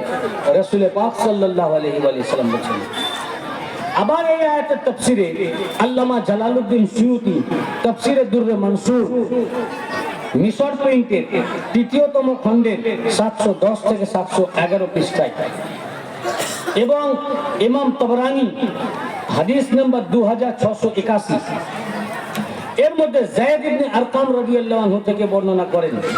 তিনি বলেন যে রাসূল পাক সাল্লাল্লাহু আলাইহি ওয়াসাল্লাম বলেন ওয়া আখরাজাত তাবরানী আন যায়েদ ইবনে আরকাম ক্বালা ক্বালা রাসূলুল্লাহ সাল্লাল্লাহু আলাইহি ওয়াসাল্লাম ইন্নী লাকুম ফারাতুন ওয়া ইন্নাকুম আরদুনা আলাইয়াল হাউজ ফানজুরু কাইফা তাখলুফুনি সাকালাইন ফিস সাকালাইন। রাসূল পাক সাল্লাল্লাহু আলাইহি ওয়াসাল্লাম বললেন, আমি তোমাদের মাঝে দুইটি গুরুত্বপূর্ণ জিনিস ছেড়ে যাচ্ছি। সাকালাইন, হাদিসে সাকালাইন, দুইটি গুরুত্বপূর্ণ জিনিস ছেড়ে যাচ্ছি। এই দুটোকে তোমরা আঁকড়ে ধরলে কখনো পথভ্রষ্ট হবে না। যখনই রাসূল পাক বললেন সাকালাইন, তখন সাহাবায়ে কেরামরা জিজ্ঞাসা করলেন, কিলা মা সাকালাইন, ইয়া রাসূলুল্লাহ সাকালাইন কি, দুই জিনিস কি? তখন আল্লাহ রাসূল বললেন, এই সাকালাইন যে দুটো জিনিস আল্লাহ আমি তোমাদের মধ্যে ছেড়ে যাচ্ছি, এই সাকালাইন হচ্ছে একটি আল্লাহর কিতাব কোরআন, দ্বিতীয়টি আমার ইতরাত, আমার সন্তান সন্ততি, আমার আহলে বাইত। আহলে বাইত মানে বুঝলেন তো ভাই? আপনাদের আমি সবাইকে জিজ্ঞেস করছি, বলুন আহলে বাইত কি বুঝলেন? না বুঝেছেন তো বলুন, তাহলে আমি একটু বুঝাবো। আহলে বাইত কি এটা আপনারা যদি বুঝে থাকেন তাহলে আমার বলার দরকার নাই, সময়টাকে আমি নষ্ট করতে যাচ্ছি না, আমি এই দিকটা ক্লিয়ার করব। আর যদি না বুঝেছেন তো বলুন, এই আহলে বাইত শব্দটা বা এই জিনিসটা কি আপনারা সবাই ক্লিয়ার কি? হ্যাঁ, সবাই ক্লিয়ার? তাহলে ঠিক আছে। তো এই আহলে বাইত কোরআন, আহলে বাইত। এরপরে রাসূল পাক সাল্লাল্লাহু আলাইহি ওয়াসাল্লাম বলেন কোরআন আর আহলে বাইত এই দুটো জিনিস হচ্ছে সাকালাইন। এরপরে বললেন যে কিতাবুল্লাহ আযজা ওয়া জাল্লা সাবাবুন তারাফুহু বিয়াদিল্লাহ ওয়া তারাফুহু বিআইদিয়াকুম। এই কোরআন আর আহলে বাইত এই দুটো মিলে যে আল্লাহর রশি হলো, দড়ি। আল্লাহ রাসূল বলেন এই দড়ির, এই রশির, এই হাবলুল্লাহর একটা প্রান্ত আল্লাহর হাতে, একটা প্রান্ত কার হাতে? আর একটা প্রান্ত সাবাবুন তারাফুহু বিয়াদিল্লাহ, এর একটা তারফ, একটা দিক, এক প্রান্ত আল্লাহর হাতে, বিয়াদিল্লাহ ওয়া তারাফুহু বিআইদিয়াকুম, আর একটা আরেকটা প্রান্ত তোমাদের হাতে। অতএব এই যে হাবলুল্লাহ আল্লাহ বললেন, কেন বললেন? যে আল্লাহর রশিকে আঁকড়ে ধরো। তো আল্লাহর রশি সাকালাইন, সাকালাইন মানে কোরআন আর আহলে বাইত। এই কোরআন ও আহলে বাইত মিলে যে আল্লাহর রশি, এই রশির একটা প্রান্ত আল্লাহর হাতে আসমানে, আর আরেকটি প্রান্ত জমিনে। বলছেন এইটুকু বলছেন এই রশিকে দড়িকে ওদের কোরআন আহলে বেদকে তোমরা আঁকড়ে ধরো। যারা যারা এই দড়িকে ধরবে ধরছে, এই দড়ির আরেকটা প্রান্ত কোন দিকে আছে বলুন? আল্লাহর হাতে।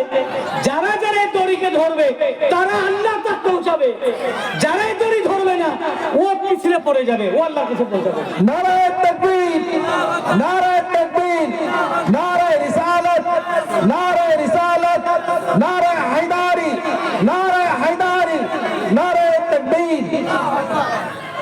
তো সাবাবহু তারাফুহু বিয়াদিল্লাহ, এর একটা প্রান্ত আল্লাহর হাতে, আর কোরআন আহলে বেদ নিয়ে যে দড়ি তার এক প্রান্ত আল্লাহর হাতে, এক প্রান্ত এদিকে জমিনে তোমাদের হাতে। আল্লাহ পাক আল্লাহ রাসূল বলেছেন এই জন্য তোমরা এবার এই প্রান্তটাকে ধরো, ফাস্তামসাকু বিহি, মজবুতের সাথে ধরো। নবীজি নির্দেশ দিচ্ছেন। অতএব যারা যারা দুনিয়ায় এই হাবলুল্লাহ আল্লাহর দড়ি আল্লাহর রশি একে মজবুতির সাথে ধরলো ওরা আল্লাহ তাক পৌঁছে গেল, যারা ধরলো না ওরা পিছনে থেকে গেল, গারাকাও ডুবে গেল, ধ্বংস হয়ে গেল। নারায়ে তাকবীর, নারায়ে তাকবীর, নারায়ে রিসালাত, আজ নারায়ে রিসালাত। বেশিরভাগ মানুষ 72-73 ফিরকার মধ্যে 72টা ফিরকা 99% মানুষ আহলে বেদকে ছেড়ে দিয়েছে, এই দড়িকে ধরে নাই। এই কারণে গুমরাহ পথভ্রষ্ট।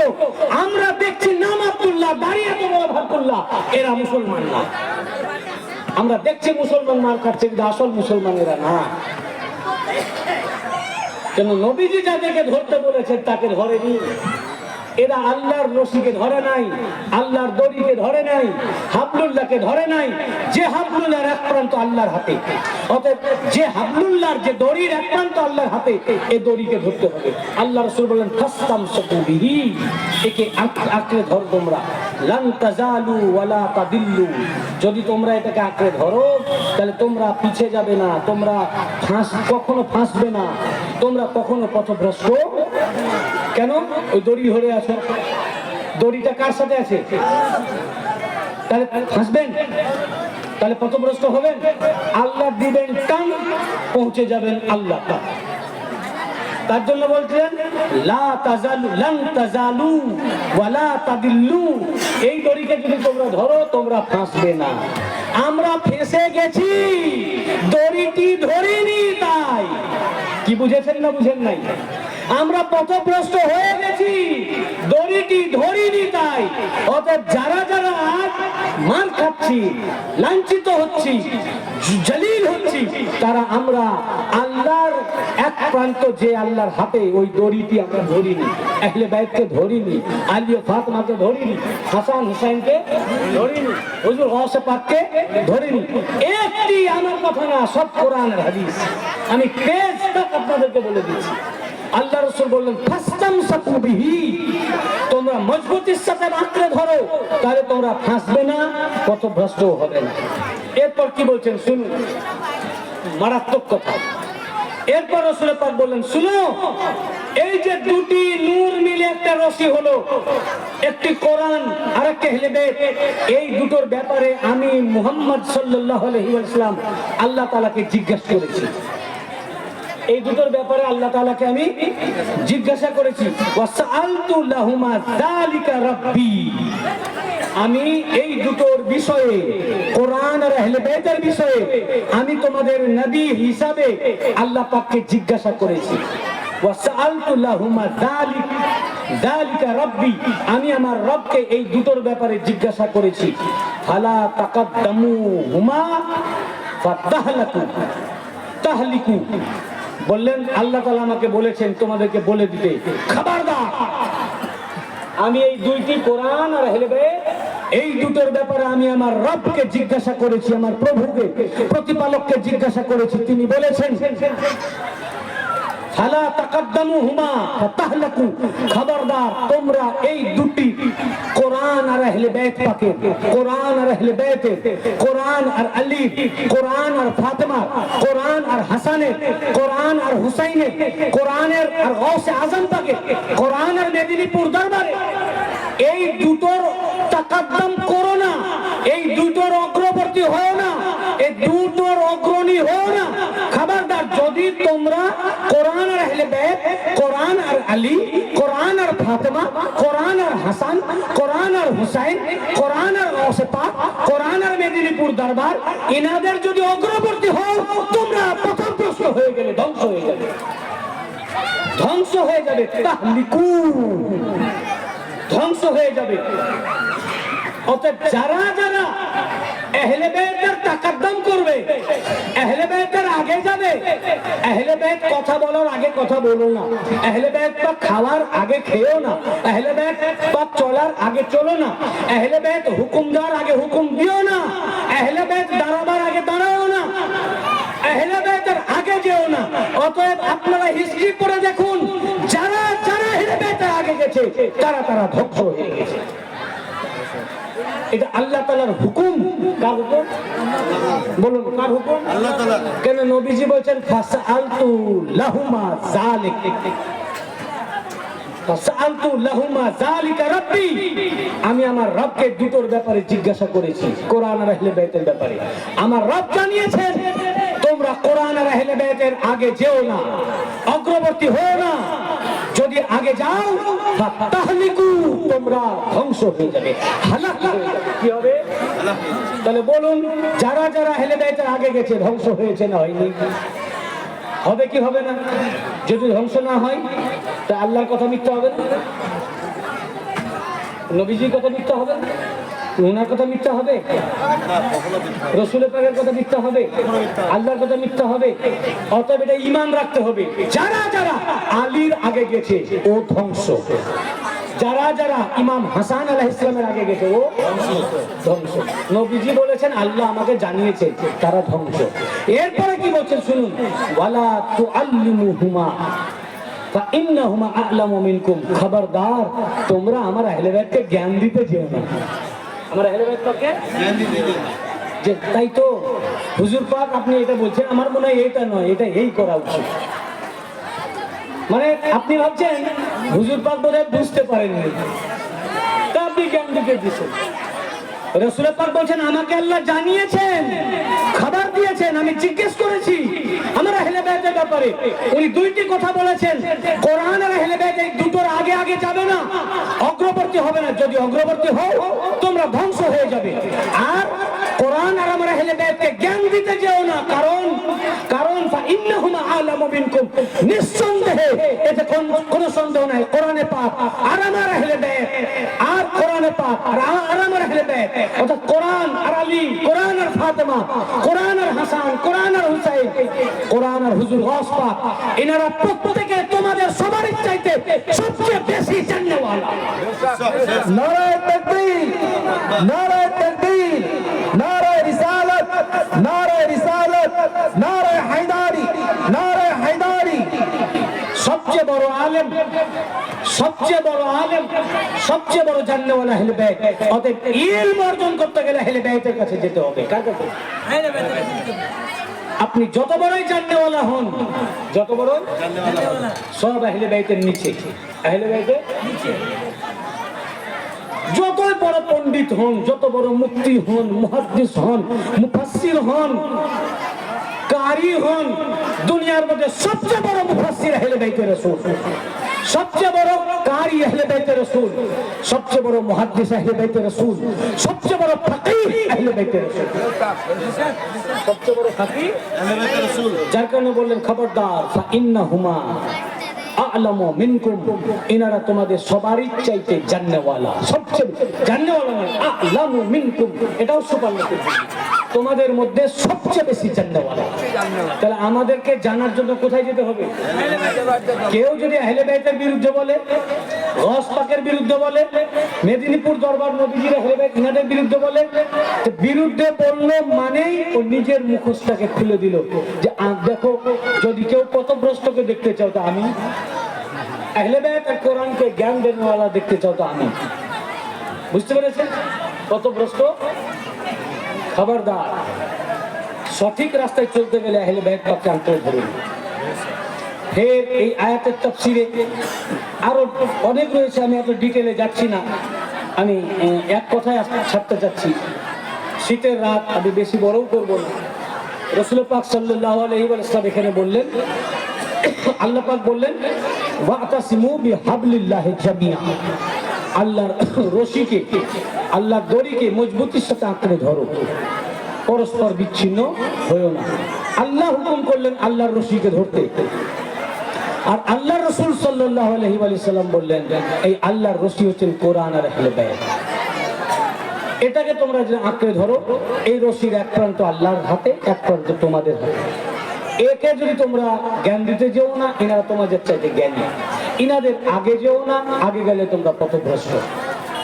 আজ আল্লাহ আল্লাহর রাসূল যে বললেন যে আল্লাহর রজ্জুকে, আল্লাহর রশিকে মজবুতির সাথে আঁকড়ে ধরো, আপনি আপনার বিবেককে প্রশ্ন করুন যে কোরআন তো পেলেন, আর একটা যেটা বললেন এটা কি পেয়েছেন? আহলে বায়াতকে কি ধরেছেন? যদি আপনি আহলে বায়াতকে খুঁজে পেয়েছেন, তার দামানকে ধরেছেন, তার বায়াত হয়েছেন, তাহলে আপনি হেদায়েতের উপরে আছেন। যদি আহলে বায়াতকে এখনো পাননি, খুঁজুন, তালাশ করুন। আল্লাহ তাআলা হুকুম করছেন খুঁজতে এবং ইনাদেরকে ধরতে। ওয়াতাসিমু বিহাবলিল্লাহি জামিআ ওয়া লা তাফাররাকু, আল্লাহর রশিকে মজবুতির সাথে আঁকড়ে ধরো এবং পরস্পর তোমরা বিচ্ছিন্ন হয়ো না। আজ আমরা আল্লাহর রশি, আল্লাহর দড়ি, হাবলুল্লাহ, একে আমরা মজবুতির সাথে ধরা তো দূরের কথা, চিনি না, আঁকড়ে আজকে ধরিনি, ছেড়ে দিয়েছি, আঁকড়ে ধরিনি। আজ যার কারণে সারা বিশ্বের মুসলমান মার খাচ্ছে। আপনি ভাববেন এই কেতাবের মধ্যে আছে, আমরা জানবো কি করে? আজ মৌলবি যদি লুকিয়ে রাখে, আল্লাহর নবী গোপনে গোপনে বলে দিয়ে যান নাই, যাতে কোনো বান্দা বলতে না পারে যে এটা আমার কাছে পৌঁছায়নি। যার কারণে নবীজি শুধু যে মসজিদে নববীতে বলেছেন 2-5 জন, 10 জন বা 100 জন সাহাবীর সামনে, তা নয়, বা ওনার ঘরে বলেছেন হুজরা পাকে, তা নয়। এটা আনুষ্ঠানিকভাবে 1,24,000 সাহাবায়ে কেরামদেরকে একত্রিত করে প্রথম বলেছেন আরাফার ময়দানে, তারপরে আবার বলেছেন গাদির খুনের ময়দানে। কোথায়? আরাফার ময়দানে মানে রাসূল, আপনারা সকলেই অবগত রয়েছেন, রাসূল পাক সাল্লাল্লাহু আলাইহি ওয়াসাল্লাম জীবনে একবারই হজ করেছেন। কয়বার? একবার। ওটা বিদায় হজের ভাষণ বলা হয়। হজের সময় রাসূল পাক সাল্লাল্লাহু আলাইহি ওয়াসাল্লাম হজে গেছেন, এই জন্য প্রত্যন্ত এলাকা থেকেও সমস্ত মানুষেরা তার সাথে হজে শরীক হওয়ার জন্য অংশগ্রহণ করেছেন। যত রকমের হজের রকম রয়েছে, তার মধ্যে একটি সবচেয়ে বড় রকম হচ্ছে আরাফাতের ময়দান। সমস্ত হাজিদেরকে 9 জিলহজ আরাফাতের ময়দানে একত্রিত হতে হয়। সমস্ত হাজিকে একসাথে থাকতে হবে ওখানে। নবীজির সাথে তখন 1,24,000 মানে 1.25 লাখ হাজি, মানে তারা সব সাহাবী উপস্থিত রয়েছেন ওখানে। কোথায়? আরাফাতের ময়দানে। নবীজি সাল্লাল্লাহু আলাইহি ওয়াসাল্লাম জানেন যে আমার পর উম্মত কোথায় যাবে। আল্লাহ তো বলেছেন আল্লাহর রজ্জুকে আঁকড়ে ধরো, উম্মত এই আল্লাহর রশি কি করে খুঁজে পাবে? এটাকে দেখাবার জন্য, পরিচয় দেওয়ার জন্য আরাফাতের ময়দানে উনি একটি খুতবা দিয়েছিলেন। ওটাকে বলা হয় হজের খুতবা। কি বলে? হজের খুতবা। আল্লাহ রাসূল যে খুতবা দিয়েছেন, তারপর থেকে হজের ওই খুতবা দেওয়া ওয়াজিব হয়ে গেল। আজ পর্যন্ত প্রত্যেক বছর হজে আরাফাতের মসজিদ ময়দানে, ওখানে এখন একটি মসজিদ, যেখানে নবীজি খুতবা দিয়েছিলেন, ওখানে এখন একটি মসজিদ নির্মাণ করা হয়েছে। বছরে একদিনই খোলা হয়, সেটা আরাফাতের দিন 9 জিলহজ। সেই মসজিদের নাম মসজিদে নমীরা। আজও পর্যন্ত প্রত্যেক বছর 9 জিলহজ ওখানে রাসূল পাক সাল্লাল্লাহু আলাইহি ওয়াসাল্লামের অনুকরণে ও অনুসরণে হজের খুতবা দেওয়া হয়। কিন্তু রাসূল পাক যে খুতবা দিয়েছে ওই খুতবা দেওয়া হয়। ওই খুতবা দেওয়া হয় না। কি খুতবা দিয়েছেন? এই হাবলুল্লাহর খুতবা। তিরমিজি শরীফ দেওবন্দ থেকে ছাপা, দেওবন্দ প্রকাশিত, দ্বিতীয় খণ্ডের 219 পৃষ্ঠায় হাদিসে পাক।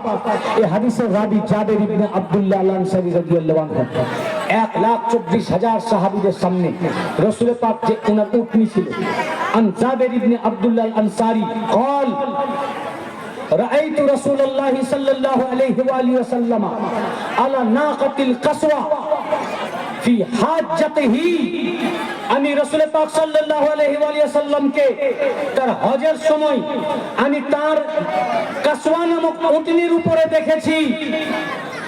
ইয়াকতুবুনা, আল্লাহ রাসূল সাল্লাল্লাহু আলাইহি ওয়া সাল্লাম আমাদের মাঝে খুতবা দিতেছিলেন, হজের খুতবা দিচ্ছিলেন। তিনি বললেন সামি'তু রাসূলুল্লাহ সাল্লাল্লাহু আলাইহি ওয়া সাল্লাম, আল্লাহ রাসূল সাল্লাল্লাহু আলাইহি ওয়া সাল্লাম থেকে নিজের কানে আমরা শুনেছি এই খুতবা। ওনাকে বলতে ইয়াকুলু, আল্লাহর নবী বলেছেন ইয়া আইয়ুহান নাস, এই মানব জাতি, এই মানব জাতি। কাকে মানব জাতি বলছেন? কে নবীজির সামনে আল্লাহর রাসূল তাদেরকে সাহাবী বলে অ্যাকসেপ্ট করছেন না যতক্ষণ পর্যন্ত সাহাবী রাসূলের পাকের বাণীকে গ্রহণ না করে, যতক্ষণ পর্যন্ত বাণীকে গ্রহণ না করছে। হে আমার সাথী, হে আমার সহচর, হে আমার সাহাবী, এ বলে উনি সম্বোধন করেন নাই। অন্যান্য জায়গায় সাহাবী সম্বোধন করেছেন। বুখারী শরীফের 2য় খণ্ডের 974 পৃষ্ঠা হাদিস এসেছে, কিয়ামতের দিনে আমার সাহাবীদের ভিতর থেকে একটি দল আমার সামনে আসবে, সেখানে সাহাবী বলে তাদেরকে আগুনের চাবুক দিয়ে দূর করা হবে, তাদেরকে জাহান্নামে নিয়ে যাওয়া হবে, সেখানে সাহাবী ব্যবহার করেছেন। এখানে সাহাবী লফজ ব্যবহার করেন নাই। সামনে সব সাহাবী। সামনে কে বলুন? সামনে কে? রাসূলের পাকের সামনে কে? আপনি কে? সাহাবী। রাসূলের পাকের সামনে সাহাবীদেরকে অ্যাড্রেস করছেন ইয়া আইয়ুহান নাস, অর্থাৎ তোমরা সব মানুষ। সাহাবী তখন যখন কোরআন আর আহলে বাইতকে ধরলো, কাজেই অ্যাড্রেস করছেন সাহাবী বলে নয়, অ্যাড্রেস করছেন মানুষ বলে। ইয়া আইয়ুহান নাস, 1,24,000 সাহাবীদেরকে আল্লাহর রাসূল অ্যাড্রেস করছেন হে মানব জাতি, এই লোকেরা, এই মানুষেরা, আমি ইয়া আইয়ুহান নাস ইন্নী তারাকতু ফীকুম মান ইন আখাযতুম বিহি লান তাদিল্লু কিতাবাল্লাহি ওয়া ইজরাতি আহলা বাইতি।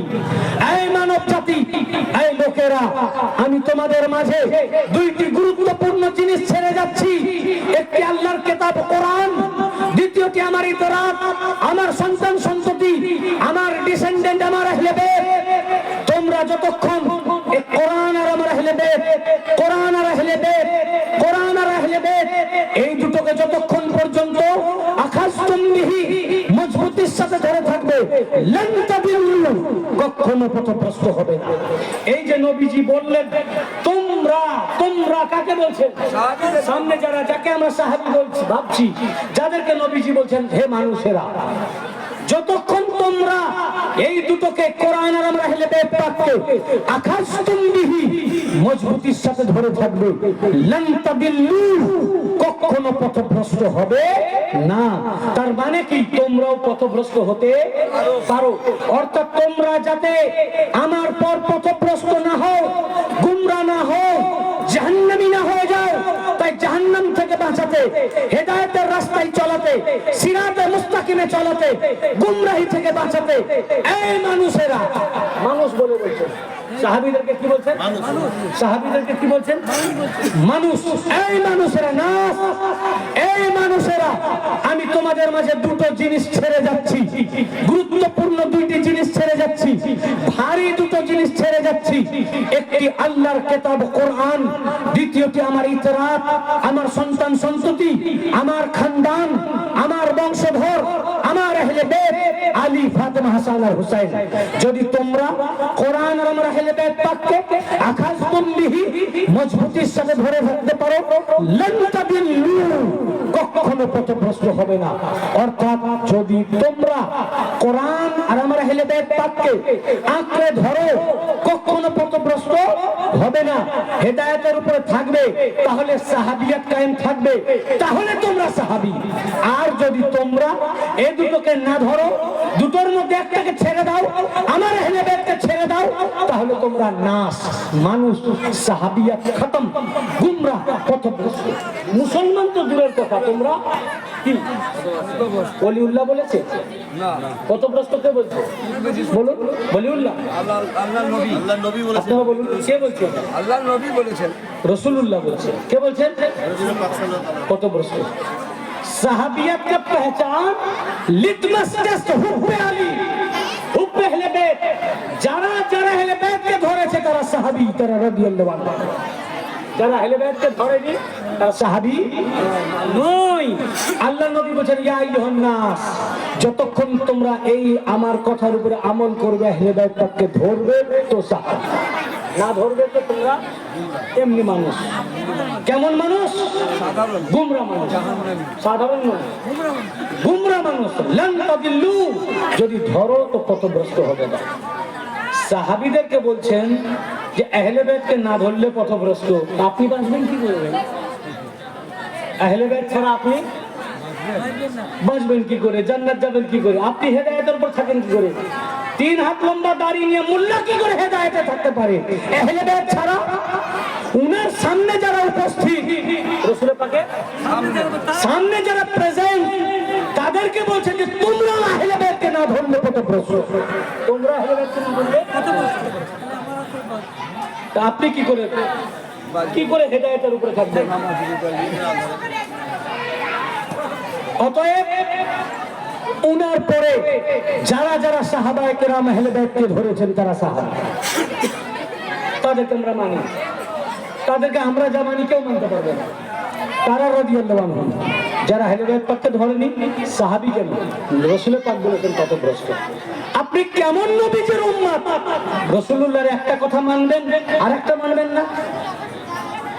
আমরা রাসূলুল্লাহর উম্মত বলেই যারা আহলে বাইতকে মানে না তাকে সাহাবী মানে, তাকে সাহাবী মানি না। যারা আহলে বাইতকে মানে তাকে সাহাবী মানে, তাকে সাহাবী মানি। ভক্তি করি, শ্রদ্ধা করি, তাজিম করি, রেসপেক্ট করি। বুঝেছেন না? এই যে রাসূল পাক সাল্লাল্লাহু আলাইহি ওয়াসাল্লাম আরাফার ময়দানে বললেন, দুটো জিনিস রেখে গেলাম, কোরআন আর আহলে বাইত। গাইডলাইন দিয়ে গেলেন, রাস্তা দেখিয়ে গেলেন। আজ সারা দুনিয়ার মানুষ আহলে বাইতকে ছেড়ে দিল। রাসূল পাক আরাফার ময়দানে এই বক্তব্য দেওয়ার পর হজ থেকে যখন ফিরে যাচ্ছেন,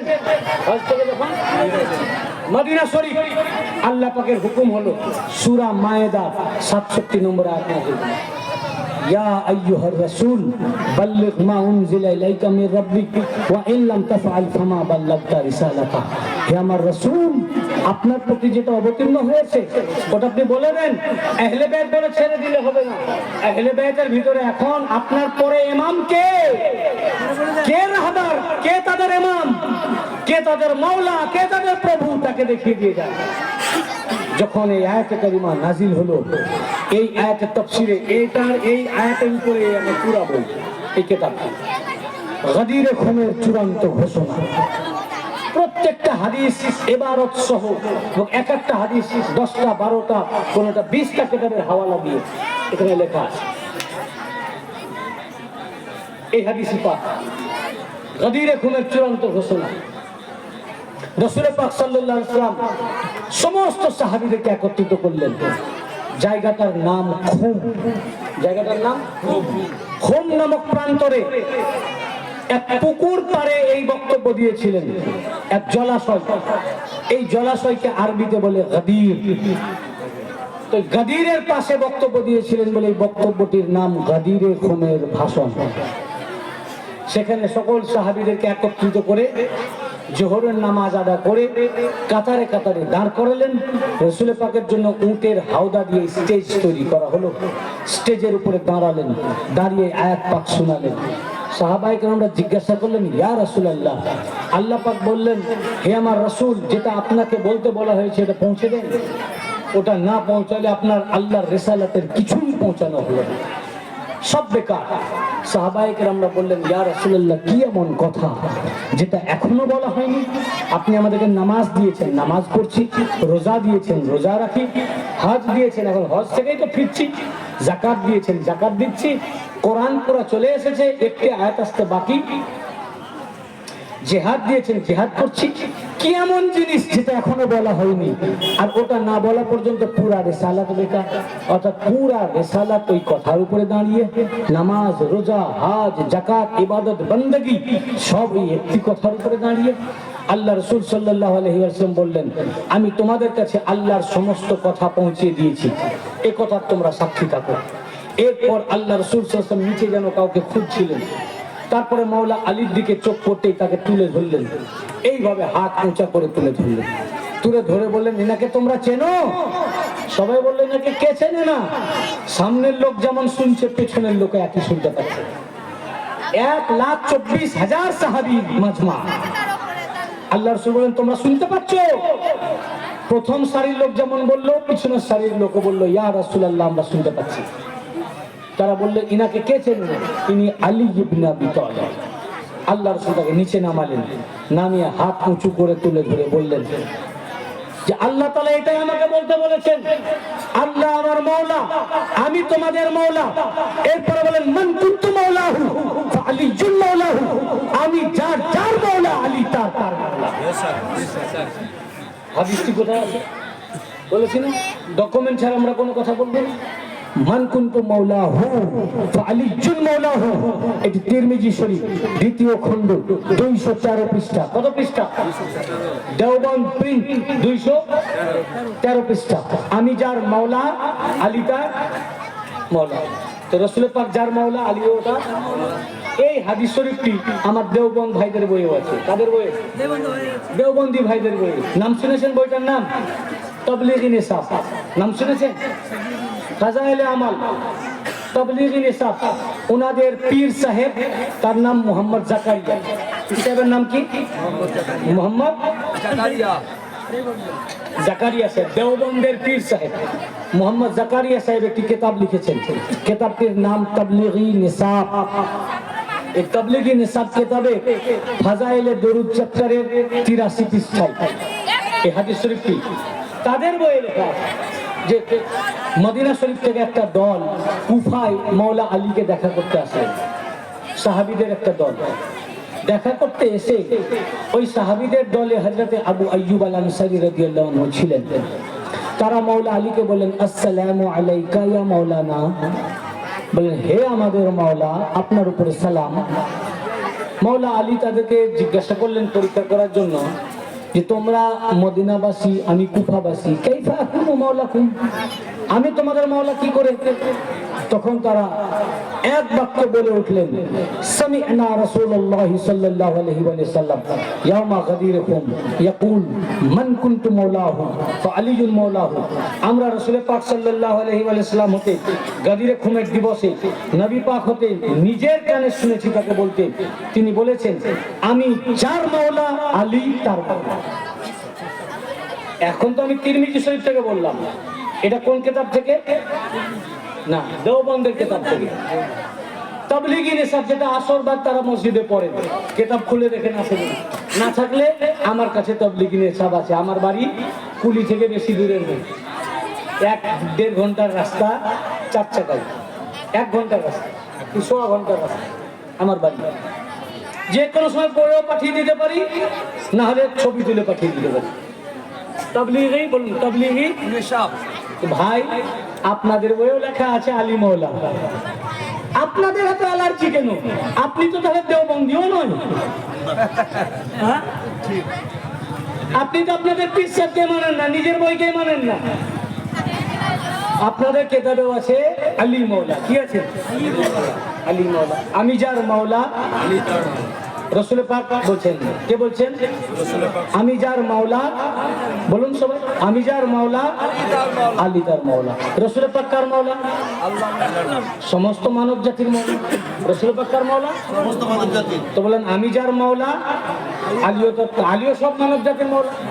রাসূল পাক কার মাওলা? জিন ওয়া ইনসানের মাওলা। মাওলা কি? তো বলেন, আমি যার মাওলা, আলী তার মাওলা। তো আলীও জিন ইনসানের মাওলা। রাসূল পাক কার মাওলা? উনি কি শুধু আমাদের নবী? ফেরেশতাদেরও নবী। সব ফেরেশতা নবীজির উম্মত, নবীজির উম্মত। তাহলে আল্লাহর রাসূল ফেরেশতাদেরও মাওলা, ফেরেশতাদের মাওলা। তো উনি ফেরেশতাদের মাওলা, তো আমি যার মাওলা, আলী তার, তো আলীও ফেরেশতাদের মাওলা।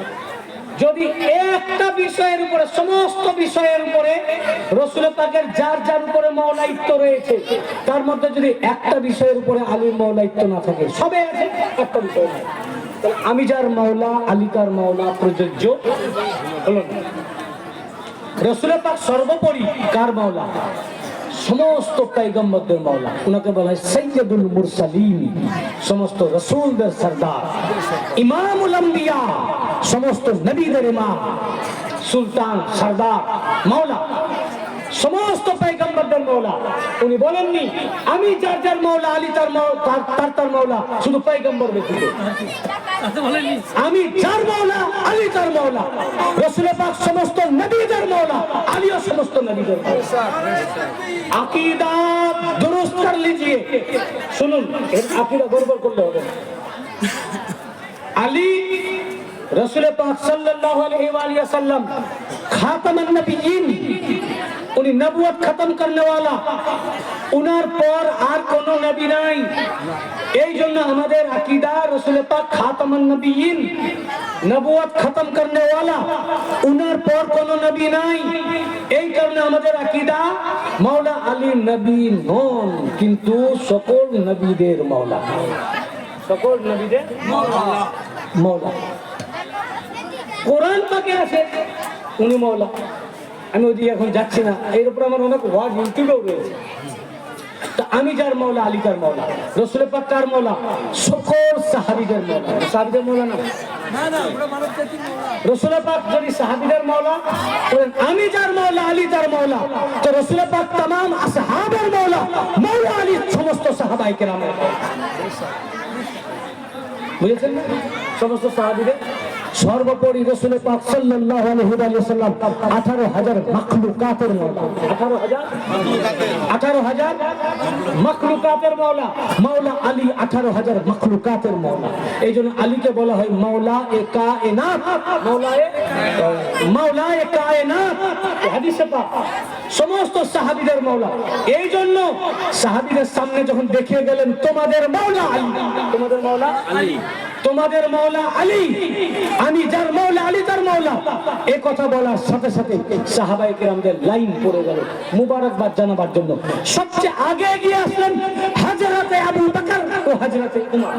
হযরতে ও হযরতে উমর দুজনে এগিয়ে এসে কোলাকুলি করলেন, করে বললেন হে আবু তালিবের শাহজাদা, আজ থেকে আপনি আমার এবং প্রত্যেক মুমিন পুরুষের এবং মহিলাদের মাওলা হয়ে সকাল সন্ধ্যা করবেন। দেখুন হযরত আবু বকর আসলেন, এসে যখন রাসূল পাক বললেন আমি যার মাওলা, আলী তার মাওলা, তখন হযরত আবু বকর আসলেন, এসে বললেন বাক বাক লাকা ইবনে আবি তালিব আসবাহতা ওয়া আমসাইতা মাওলা ইয়া মাওলা কুল্লু মুমিনিন ওয়া মুমিনা। হে হযরত আবু বকর বললেন বাহবা বাহবা, হে আবু তালিবের শাহজাদা আপনাকে মোবারকবাদ, আজ থেকে আপনি আমার এবং প্রত্যেক মুমিন পুরুষ ও মহিলার মাওলা হয়ে সকাল সন্ধ্যা করবেন। ফের আহমদ ইবনে হাম্বল তার মুসনাদের প্রথম খণ্ডে 432 পৃষ্ঠায় মুসনাদ শরীফে এবং চতুর্থ খণ্ডে 248 পৃষ্ঠায় উল্লেখ করেন যে হযরত ওমর আসলেন, এসে কোলাকুলি করে বললেন হে আবু তালিব হানিয়ান লাকা ইবনে আবি তালিব আসবাহতা ওয়া আমসাইতা মাওলা ইয়া মাওলা কুল্লু মুমিনিন ওয়া মুমিনাত। আজ থেকে আপনি আমার এবং প্রত্যেক মুমিন পুরুষ ও মহিলার মাওলা হয়ে সকাল সন্ধ্যা করবেন। একটি হাদিস আমি আপনাদেরকে 12টা কিতাব থেকে হযরত উমরের স্বীকার আলীকে মাওলা। কটা কিতাব? 12টা। আপনি নোট করুন, আমি বলছি। 1 নম্বর কিতাব মিশকাতুল মাসাবিহ। মিশকাতুল সমস্ত মাদ্রাসায় বেরেলভি, দেওবন্দি, ওয়াহাবি, লামজহাবি, জামাত ইসলামী, তাবলীগ জামাত, যত ভারতবর্ষের বুকে মাদ্রাসা, প্রত্যেক মাদ্রাসায় 6টি হাদিসের বই পড়াবার আগে যে হাদিসের বইটি পড়ানো হয় তার নাম আমরা বলি মিশকাত শরীফ। কি নাম? এই মিশকাত শরীফের দেওবন্দ প্রিন্টে 565 পৃষ্ঠা। কত পৃষ্ঠা?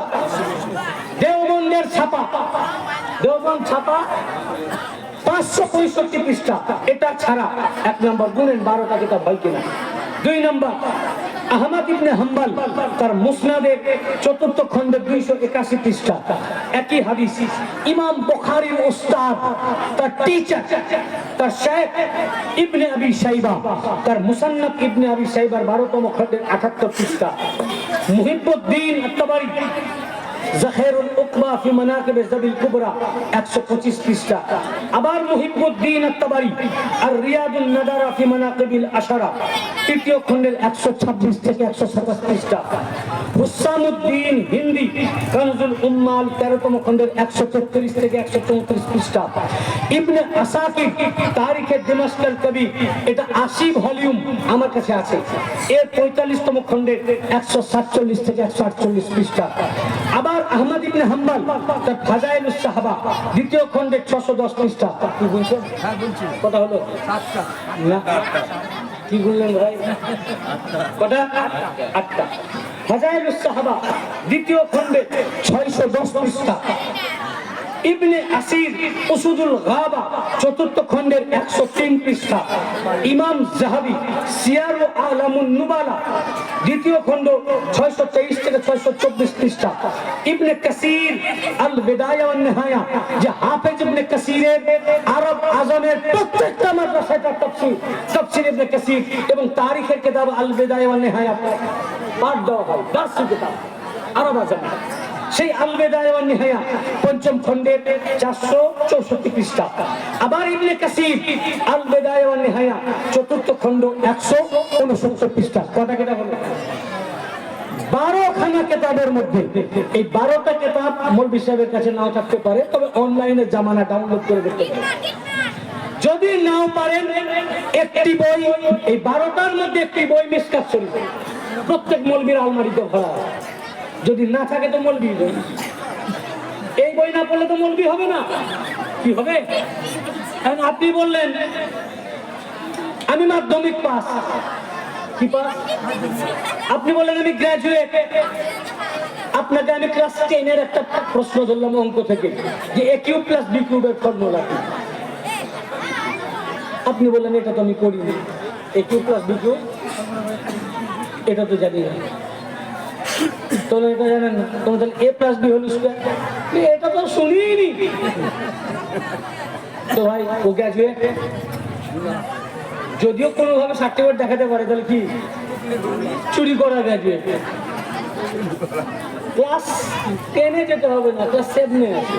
ক্লাস এখন জানি না সিলেবাস কি হয়েছে, আরো আগেও হতে পারে। আমাদের সময়ে আমরা ক্লাস 7-এ পড়েছি a plus b whole square সমান a square plus 2ab plus b square.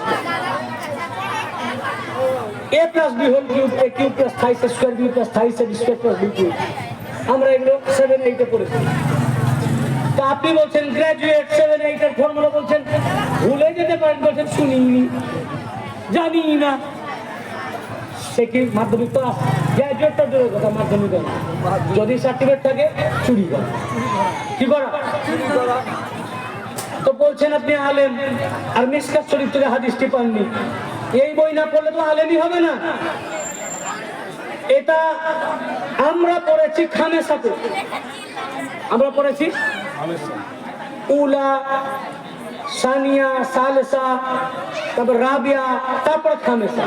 5 খামেসা মানে পঞ্চম। পঞ্চম আমি নিজে খামেসাতে 5ম ক্লাসে পড়েছি মিশকাত শরীফ।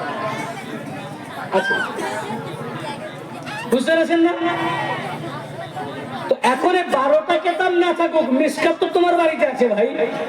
তুমি যে মিশকাত শরীফ পড়েছো, তোমার মাদ্রাসার আলমারিতে যে বইটা ভরা আছে, বা তোমার বাড়ির আলমারিতে, ওই বইয়ের ওই আলমারি থেকে বই বার করে আমি তোমাদেরকে বলছি, কিতাব খুলে আলমারি থেকে একবার, কখন তুমি মৌলভী পাস করেছো, আলমারিতে ভরে রেখেছো, ওই পোকায় খেলো কিনা খবর নাই, একবার দয়া করে বার করো। 525 পৃষ্ঠা বার করো, এই হাদিস শরীফ আছে কিনা দেখো, না থাকলে আমার চ্যানেল 500 দেওবন্দ প্রিন্টের 565 পৃষ্ঠা। হাদিসের রাবি হযরত বারা ইবনে আযিব এবং যায়েদ ইবনে আরকাম, নবীজির 2 সাহাবী বর্ণনা করেছেন। কয় সাহাবী? দুজনে বলছেন আনিল বারা ইবনে আযিব ওয়া যায়েদ ইবনে আরকাম আন্না রাসূলুল্লাহ সাল্লাল্লাহু আলাইহি ওয়া সাল্লাম লাম্মা নাযালা বিগদীর খুম।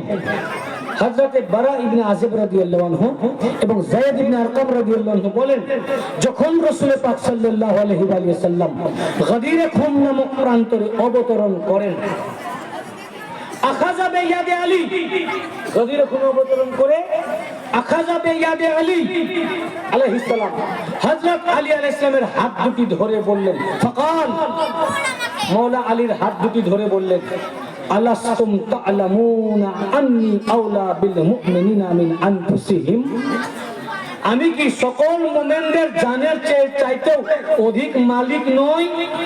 এই আওলার অর্থ আমি মালিক বললাম, এটা আমি করি না। কে করেছেন? আহমদ রাজা খান বেরেলভী। কে করেছেন? আহমদ রাজা খান বেরেলভী সাহাব।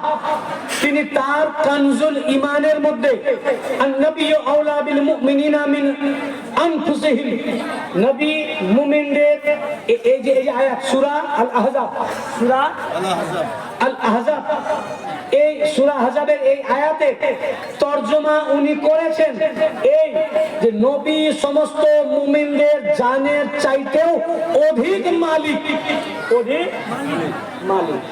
তো আওলার মানে কি বলুন? আওলার মানে কি বললেন? মালিক না, আওলার মানে মালিক। আন-নবিয়্যু আওলা বিল মুমিনিনা মিন আনফুসিহিম, নবী মুমিনদের জানের চাইতেও অধিক মালিক। এই আওলার মানে মালিক। আর আওলা থেকে এসছে মাওলা, আওলা থেকে এই মৌলবীরাই বলছে মাওলা মানে বন্ধু, মাওলা মানে দোস্ত। হ্যাঁ, মাওলার অনেক মানে আছে, এখানে মাওলা মানে বন্ধু নয়। তোমাদের গডফাদার তিনি আওলার মানে কি করেছেন? কানজুল ঈমান খুলে দেখো, তিনি বলছেন আওলার মানে নিকটবর্তী নয়, দোস্ত নয়, বন্ধু নয়। এখানে আওলার মানে মালিক। কি করেছেন? মালিক। কানজুল ঈমান খুলে দেখো। আহমদ রাজা খান বেরেলভী বলছেন আন-নবিয়্যু আওলা, এই আওলার মানে মালিক, নবী মুমিনদের জানের চাইতেও অধিক মালিক। মালিক আহমদ রাজা খান বেরেলভী সাহেবের ট্রান্সলেট অনুযায়ী আওলা মানে মালিক, আওলা থেকে মাওলা মানে মালিক। তাহলে মান কুনতু মাওলাহু ফাআলিয়ুন মাওলাহু, এই আহমদ রাজা খান সাহেবের তরজমা অনুযায়ী, কোরআনের তরজমা অনুযায়ী এর অর্থ আমি যার দোস্ত আলী তার দোস্ত নয়, এর মানে আমি যার মালিক আলী তার মালিক। নারে তাকবীর, নারে তাকবীর, নারে রিসালাত, নারে রিসালাত, নারে হায়দারি, নারে হায়দারি, নারে তাকবীর। তোমরা তোমাদের বই পড়ো ভাই, আর আমাদের সাথে তোমরা তর্ক করো নিজের বই না পড়ে। আবার একজনকে বলছে মুসলমানদের মামু। কি বলছে? কাকে? মুয়াবিয়াকে বলে মুসলমানদের মামু। কেন? এই জন্য মামু যে যেহেতু রাসূল পাকের সালা হয়, তাহলে মুসলমানদের মামু। তাহলে সে যদি মুসলমানদের মামু হয়, হযরত আবু বকরের চাইতে প্রিয় কেউ আছে? হ্যাঁ, হযরত আয়েশা সিদ্দিকা খাদিজাতুল কুবরা আলাইহিস সালামের পর রাসূল পাকের যত স্ত্রী ছিলেন, আহলিয়া ছিলেন, হযরত আয়েশা সিদ্দিকা রাদিয়াল্লাহু আনহার চাইতে প্রিয় কেউ ছিল? উনার ভাই হযরত আবু বকরের ছেলে আয়েশা সিদ্দিকা রাদিয়াল্লাহু আনহার ভাই আব্দুর রহমান, হযরত মুহাম্মদ, ইনারা মুসলমানদের মামু হলেন না, সে হয়ে গেল মামু। বুঝতে পেরেছেন না? সে হয়ে গেল মামু। আচ্ছা ঠিক আছে, তাদেরই বই কানজুল ঈমানে কি আছে জানেন? তাদেরই বই এই সূরা আহজাবের এই আয়াতের তাফসীরে কানজুল ঈমানে ও খাজাইনুল ইরফান এর টিকাতে নাঈমউদ্দিন মুরাদাবাদী তিনি লিখেছেন যে রাসূল পাক সাল্লাল্লাহু আলাইহি ওয়াসাল্লামের স্ত্রী তাদের বোনকে খালা বলা, নবীজির স্ত্রী হচ্ছেন উম্মুল মুমিনিন, সমস্ত মুমিনদের মা। মায়ের বোনকে যেমন খালা বলে, মায়ের ভাইকে মামু বলে, ওই রকম নবী পাকের স্ত্রী উম্মুল মুমিনিন হলেও তাদের বোনদেরকে খালা, তাদের ভাইদেরকে মামু এটা বলা যাবে না। তাদের কানজুল ঈমান ও খাজাইনুল ইরফানে আছে নবী পাকের স্ত্রীর ভাইদেরকে মামু বলা যাবে না। আরে এরা বলছে মামু, তোমরাই তো তোমাদের বই মানো না ভাই। মেসি নিজের বই পড়ো, যে কোটা আমার সাবজেক্ট নয়, বিষয় নয়। আমি কি বলছিলাম, যেটা এই হাদিস পাক 12টা কিতাব থেকে, যেটা আমি মিশকাত শরীফ থেকে এই 12টা পড়ছি, আমি কি সকল মুমিনদের জানের চাইতে অধিক মালিক নই? ক্বালু বালা, সকলে বললেন নিশ্চয়, কেন নয়, আপনি সকল মুমিনদের জানের চাইতে অধিক মালিক। ফাকালা আল্লাহুম্মা, তারপরে আবার বললেন আন্নী আওলা বিকুল্লি মুমিনিন মিন নাফসিহি, আমি কি প্রত্যেক মুমিনের জানের চাইতে অধিক মালিক নই? ক্বালু বালা, বলে নিশ্চয় আপনি প্রত্যেক মুমিনদের জানের চাইতে অধিক মালিক। তখন আল্লাহ রাসূল বললেন ফাকাল আল্লাহুম্মা মান কুনতু মাওলাহু ফাআলিজুম মাওলাহু আল্লাহুম্মা ওয়ালি মান ওয়ালাহু ওয়া আদি মান আদাহু। আল্লাহ রাসূল বললেন হে আল্লাহ, আমি যার মাওলা আলী তার মাওলা, এবং হে আল্লাহ তুমি তার সাথে বন্ধুত্ব রাখো যে আলীর সাথে বন্ধুত্ব রাখো, এবং তুমি তার সাথে শত্রুতা রাখো যে আলীর সাথে শত্রুতা রাখো। এবং ইবনে হাজার মাক্কি তার আসওয়াইকুল মুহরিকা কিতাবে মিশর প্রিন্টের 35 পৃষ্ঠায় উল্লেখ করেন আল্লাহ রাসূল আমি যার মাওলা আলী তার মাওলা বলার পর বললেন আল্লাহুম্মা ওয়ালি মান ওয়ালাহু ওয়া আদি মান আদাহু ওয়া আহিব মান আহিবাহু ওয়া আবগাদা মান আবগাদাহু ওয়া আনসুর মান নাসারাহু ওয়া খযুল মান খাযালাহু ওয়া আদরিল হক মাআহু হাইসাদার। বলে আল্লাহ তুমি তার সাথে বন্ধুত্ব রাখো যে আলীর সাথে বন্ধুত্ব রাখো, ও আদেমান আদাহু, এবং তুমি তার সাথে শত্রুতা রাখো যে আলীর সাথে শত্রুতা রাখে, অর্থাৎ আলীর বন্ধু আল্লাহর বন্ধু, আলীর শত্রু আল্লাহর শত্রু। ও আহিব মান আহিবাহু, আল্লাহ তুমি তাকে ভালোবাসো যে আলীকে ভালোবাসে, ও আবগাদা মান আবগাদাহু, এবং আল্লাহ তুমি তার সাথে দুশমনি রাখো যে আলীর সাথে দুশমনি রাখে, অর্থাৎ মুহিব্বে আলী মুহিব্বুল্লাহ আর বুগজে আলী বুগজে আল্লাহ। আর বললেন ওয়ানসুর মান নাসারাহু, আল্লাহ তুমি তাকে মাদাদ করো যে আলীকে মাদাদ করে, তুমি তাকে সাহায্য করো যে আলীকে সাহায্য করে, আল্লাহ তুমি তার থেকে মুখ ফিরিয়ে নাও যে আলীর থেকে মুখ ফিরিয়ে নেয়। ওয়া আদরিল হক মাআহু হাইসুদার, এবং এ আল্লাহ আলী যেদিকে যায় হককে ওদিকে রাখো, আলী যেদিকে যায়। এটা তিরমিজি শরীফেও আছে, তিরমিজি শরীফের দ্বিতীয় খণ্ডের 213 পৃষ্ঠা 200। আল্লাহ রাসূল বলেন আল্লাহুম্মা ওয়া আদরিল হক মাআহু হাইসুদার, আল্লাহ আলী যেদিকে যায় হককে ওদিকে রাখো। বলেননি হে আল্লাহ হক যেদিকে যায় আলীকে সেদিকে রাখো। আমরা কি দোয়া করি যে আল্লাহ আমাকে আমার ছেলেকে তুমি হকের উপরে রাখো, আমার ছেলেকে। আল্লাহ নবী বলেন আল্লাহ আমার আলীকে হকের উপরে রাখো, আলী যাতে হক সব সময় করে, না হক যেন না করে, এটা বলেননি। আলীর জন্য দোয়া করেননি, দোয়া করেছেন হকের জন্য। আল্লাহুম্মা ওয়া আদরিল হক মাআহু হাইসুদার, এ আল্লাহ হককে আলীর উপরে রাখো, অর্থাৎ আলী যেদিকে যাবে হক ওদিকে যাবে। আলী হকের पैरवी করবেন না, হক আলীর पैरवी করবে, হক আলীর গোলামি করবে, আলী যা করবেন তাই হক হবে। হক কা পহচান হি আলী है, आपका पहचान আলী কি করছেন ওটাই হক। আলী হক কি করে বুঝবেন? দেখেন আলী কোন দিকে, ওটা হক। হক কি করে বুঝবেন? আলী কি করছে ওটাই হক, রাসূল পাক বলেন। তো যাই হোক, যেটা আমি মিশকাত শরীফ এবং 12টা কিতাব থেকে কোট করেছি। বললেন হে আমি যার মাওলা আলী তার মাওলা, হে আল্লাহ তুমি তার সাথে বন্ধুত্ব রাখো যে আলীর সাথে বন্ধুত্ব রাখে, এবং তুমি তার সাথে শত্রুতা রাখো যে আলীর সাথে শত্রুতা রাখে। যে এই কথা বললেন, হাদিস পাক এখনো শেষ হয়নি। আল্লাহ রাসূল সাল্লাল্লাহু আলাইহি ওয়াসাল্লাম বলেন ফালাকি, হযরতে বারা ইবনে আযিব এবং যায়েদ ইবনে আরকাম বলেন ফালাকিয়াহু উমর বাদা যালিক, সঙ্গে সঙ্গে হযরত ওমর ছুটে আসলেন এরপরে এই ঘটনার পরে, এবং মাওলা আলীর সাথে কোলাকুলি করলেন, মোলাকাত করলেন, মুআনাকাত করলেন, মিললেন, মুবারকবাদ জানালেন। কি করলেন? মুবারকবাদ জানালেন। ফাকাল, এবং জবান দিয়ে হযরত ওমর বললেন। কে বললেন? কে বললেন? দ্বিতীয় খলিফা, তখন হননি, হযরত ওমর। তিনি বললেন فقال له هنيئا لك يا ابن ابي طالب, হে আবু তালিবের শাহজাদা, হে আবু তালিবের সন্তান, হে আলী, আপনাকে মুবারকবাদ, আপনাকে মুবারকবাদ, ধন্যবাদ, মুবারকবাদ হোক আপনার। আসবাহতা মামসাইতা মাওলা কুল্লু মুমিনিন ওয়া মুমিনাত, আজ থেকে আপনি সকল মুমিন পুরুষ ও মহিলার মাওলা হয়ে সকাল সন্ধ্যা করতে থাকবেন। এবং এই আয়াতের তাফসীরে তাফসীরুল কবীর ইমাম রাজি রাহমাতুল্লাহ আলাইহি তার তাফসীর কবীরের 12তম খণ্ডের 53 পৃষ্ঠা, কত পৃষ্ঠা? Page number 53। সুম্মা লাকিয়াহু উমর বাদা যালিক, এরপর হযরত উমর এসে কোলাকুলি করলেন, করে মুবারকবাদ জানালেন, বললেন হানিয়াল লাকা ইবনা আবি তালিব, হে আবু তালিবের বেটা, হে আবু তালিবের শাহজাদা, হে আবু তালিবের সন্তান, হে মাওলা আলী, আজ থেকে আপনি আমার, কে বলছেন আমার, কে বলছেন আমার? হযরত উমর, আজ থেকে আপনি আমার এবং প্রত্যেক মুমিন পুরুষ ও মহিলার মাওলা হয়ে গেলেন। আবু বকর বলছেন আলী আমার মাওলা, উমর, হযরত উমর বলছেন আলী আমার মাওলা, মুল্লা বলছে আলী মাওলানা।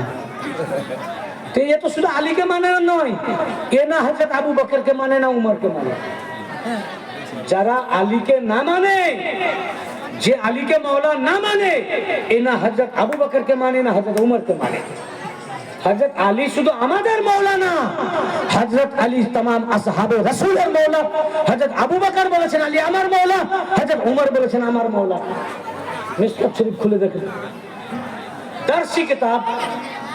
তাহলে যে আলীকে মাওলা না মানলো, কার মাওলাকে মানলো না?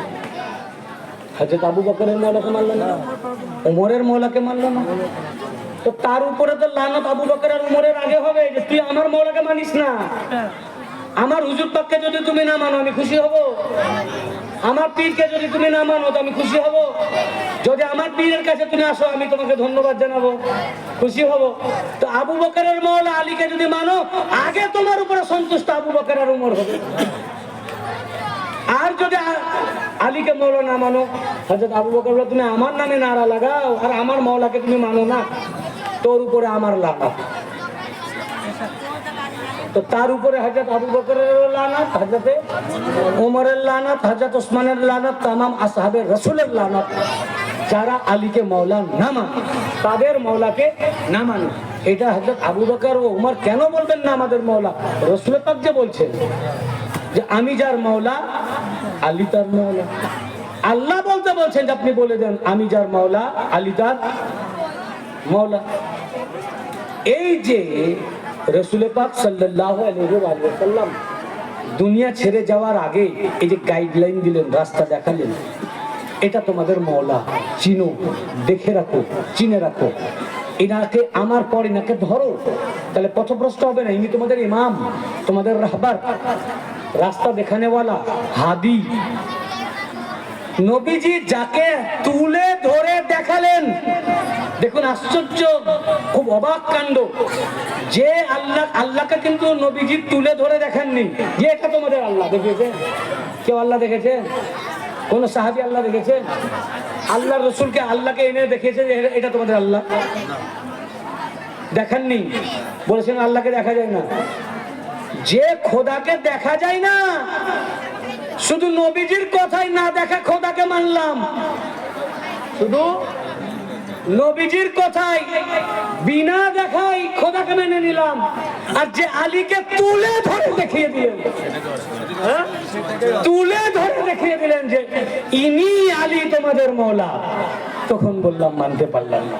ঠিক যেমন আল্লাহকে দেখালেন, এই দেখানো আল্লাহকে না মানলে যেমন কাফের, যে আলীকে তুলে ধরে দেখালেন এই আলীকে যে মওলা না মানে সেও কাফের। সে তো সব কাফের। দাড়ি থাকলে হবে কি? দাড়ি থাকলে কি মুসলমান? সব তো কাফের, মার তো খাবে, মার খাবে না। আল্লাহ রাসূল সাল্লাল্লাহু আলাইহি ওয়া সাল্লাম যে এই যে উনি দুনিয়া ছেড়ে যাওয়ার 3 মাস আগের ঘটনা। এটা কয় মাস আগে? 3 মাস আগে। 3 মাস আগে 1,24,000 সাহাবীদের সামনে যে বললেন তোমাদের ভিতরে দুটো জিনিস রেখে গেলাম, কোরআন আর আহলে বাইত। আর এই আহলে বাইত পাকের মধ্যে ইমাম মাওলা আলী, ইনি তোমাদের মাওলা, তোমাদের ইমাম, তোমাদের সরদার, তোমাদের রাহবার, ইনাকে ধরো, ইনাকে তোমরা মানো। তারপর তাবুক যুদ্ধের সময় ওনার গদিতে বসিয়ে দিয়ে দেখিয়ে দিয়ে গেলেন, দেখো আমি যখন অ্যাবসেন্ট থাকবো, অনুপস্থিত থাকবো, এই গদির মালিক কে হবে? আমার পরে আলী। প্র্যাকটিক্যাল বসিয়ে দিয়ে দেখিয়ে দিয়ে গেলেন। নবীজি সমস্ত সাহাবীদেরকে একত্রিত করে সরাসরি দেখালেন, মুখে বললেন ইনি তোমাদের মওলা। রাসূল পাকের বেশাল পাকের পরে পরে সব ভুলে গেল। তারা মুবারকবাদও জানালেন, মুবারকবাদও বললেন আমাদের মওলা। ঠিক 3 মাসের মধ্যেই সব ভুলে গেলেন।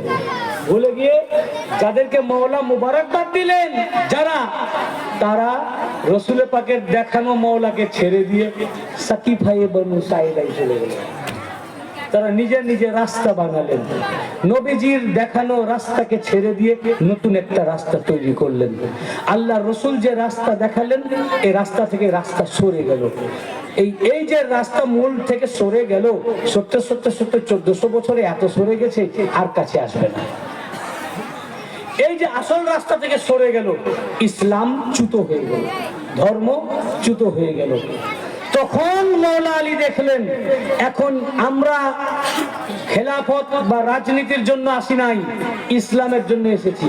এখন এই ইসলামকে বাঁচাবার জন্য আমাদের রক্তের প্রয়োজন, জীবন দিয়ে ইসলামকে বাঁচাতে হবে।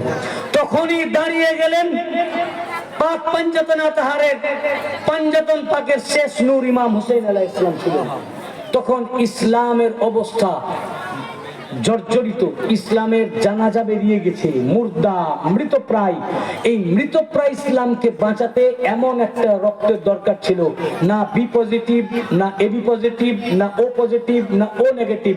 এই ব্লাড গ্রুপটার নাম হুসাইনি গ্রুপ। সুবহানাল্লাহ। কি ছিল? তখন উনার রক্ত ছাড়া ইসলাম বাঁচা সম্ভব ছিল না। তখন ইমাম হুসাইন আলাইহিস সালাম দাঁড়িয়ে গেলেন। উনি উনার পরিবার পরিজন নিয়ে 72 জন নিজের জীবনের বিনিময়ে ইসলামকে উনি আবার সোজা করলেন, জিন্দা করলেন, বাঁচালেন, রূহ দিলেন, প্রাণ দিলেন। এই যে ইমাম হুসাইন আলাইহিস সালাম রাসূল পাকের রিসালাত পাকের পর উম্মত যে নতুন ইসলাম তৈরি করলো, ওই ইসলামে আজ সারা দুনিয়া চলছে, সারা দুনিয়া চলছে।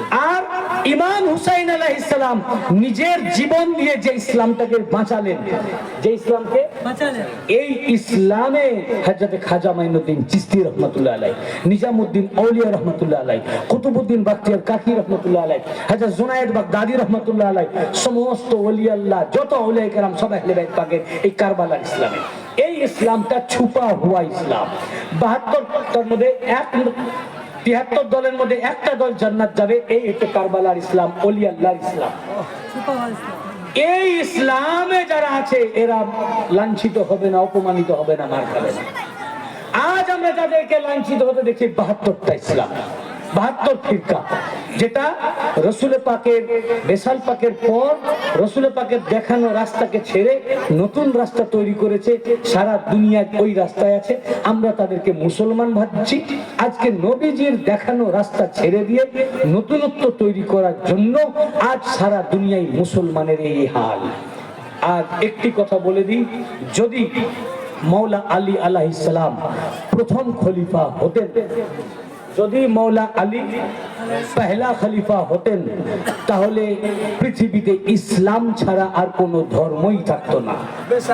আর ইমাম হুসাইন আলাইহিস সালাম যদি এই কুরবানি না দিতেন, পৃথিবীতে ইসলাম বলে কোনো ধর্মই থাকতো না।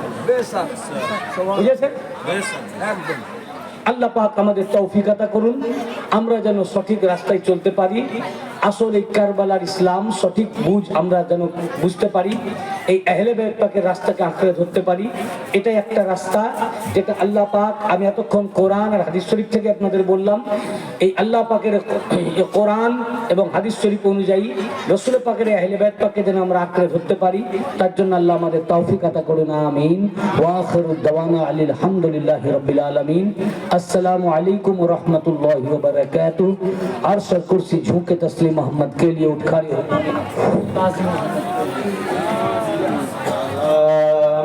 अलैका या रसूल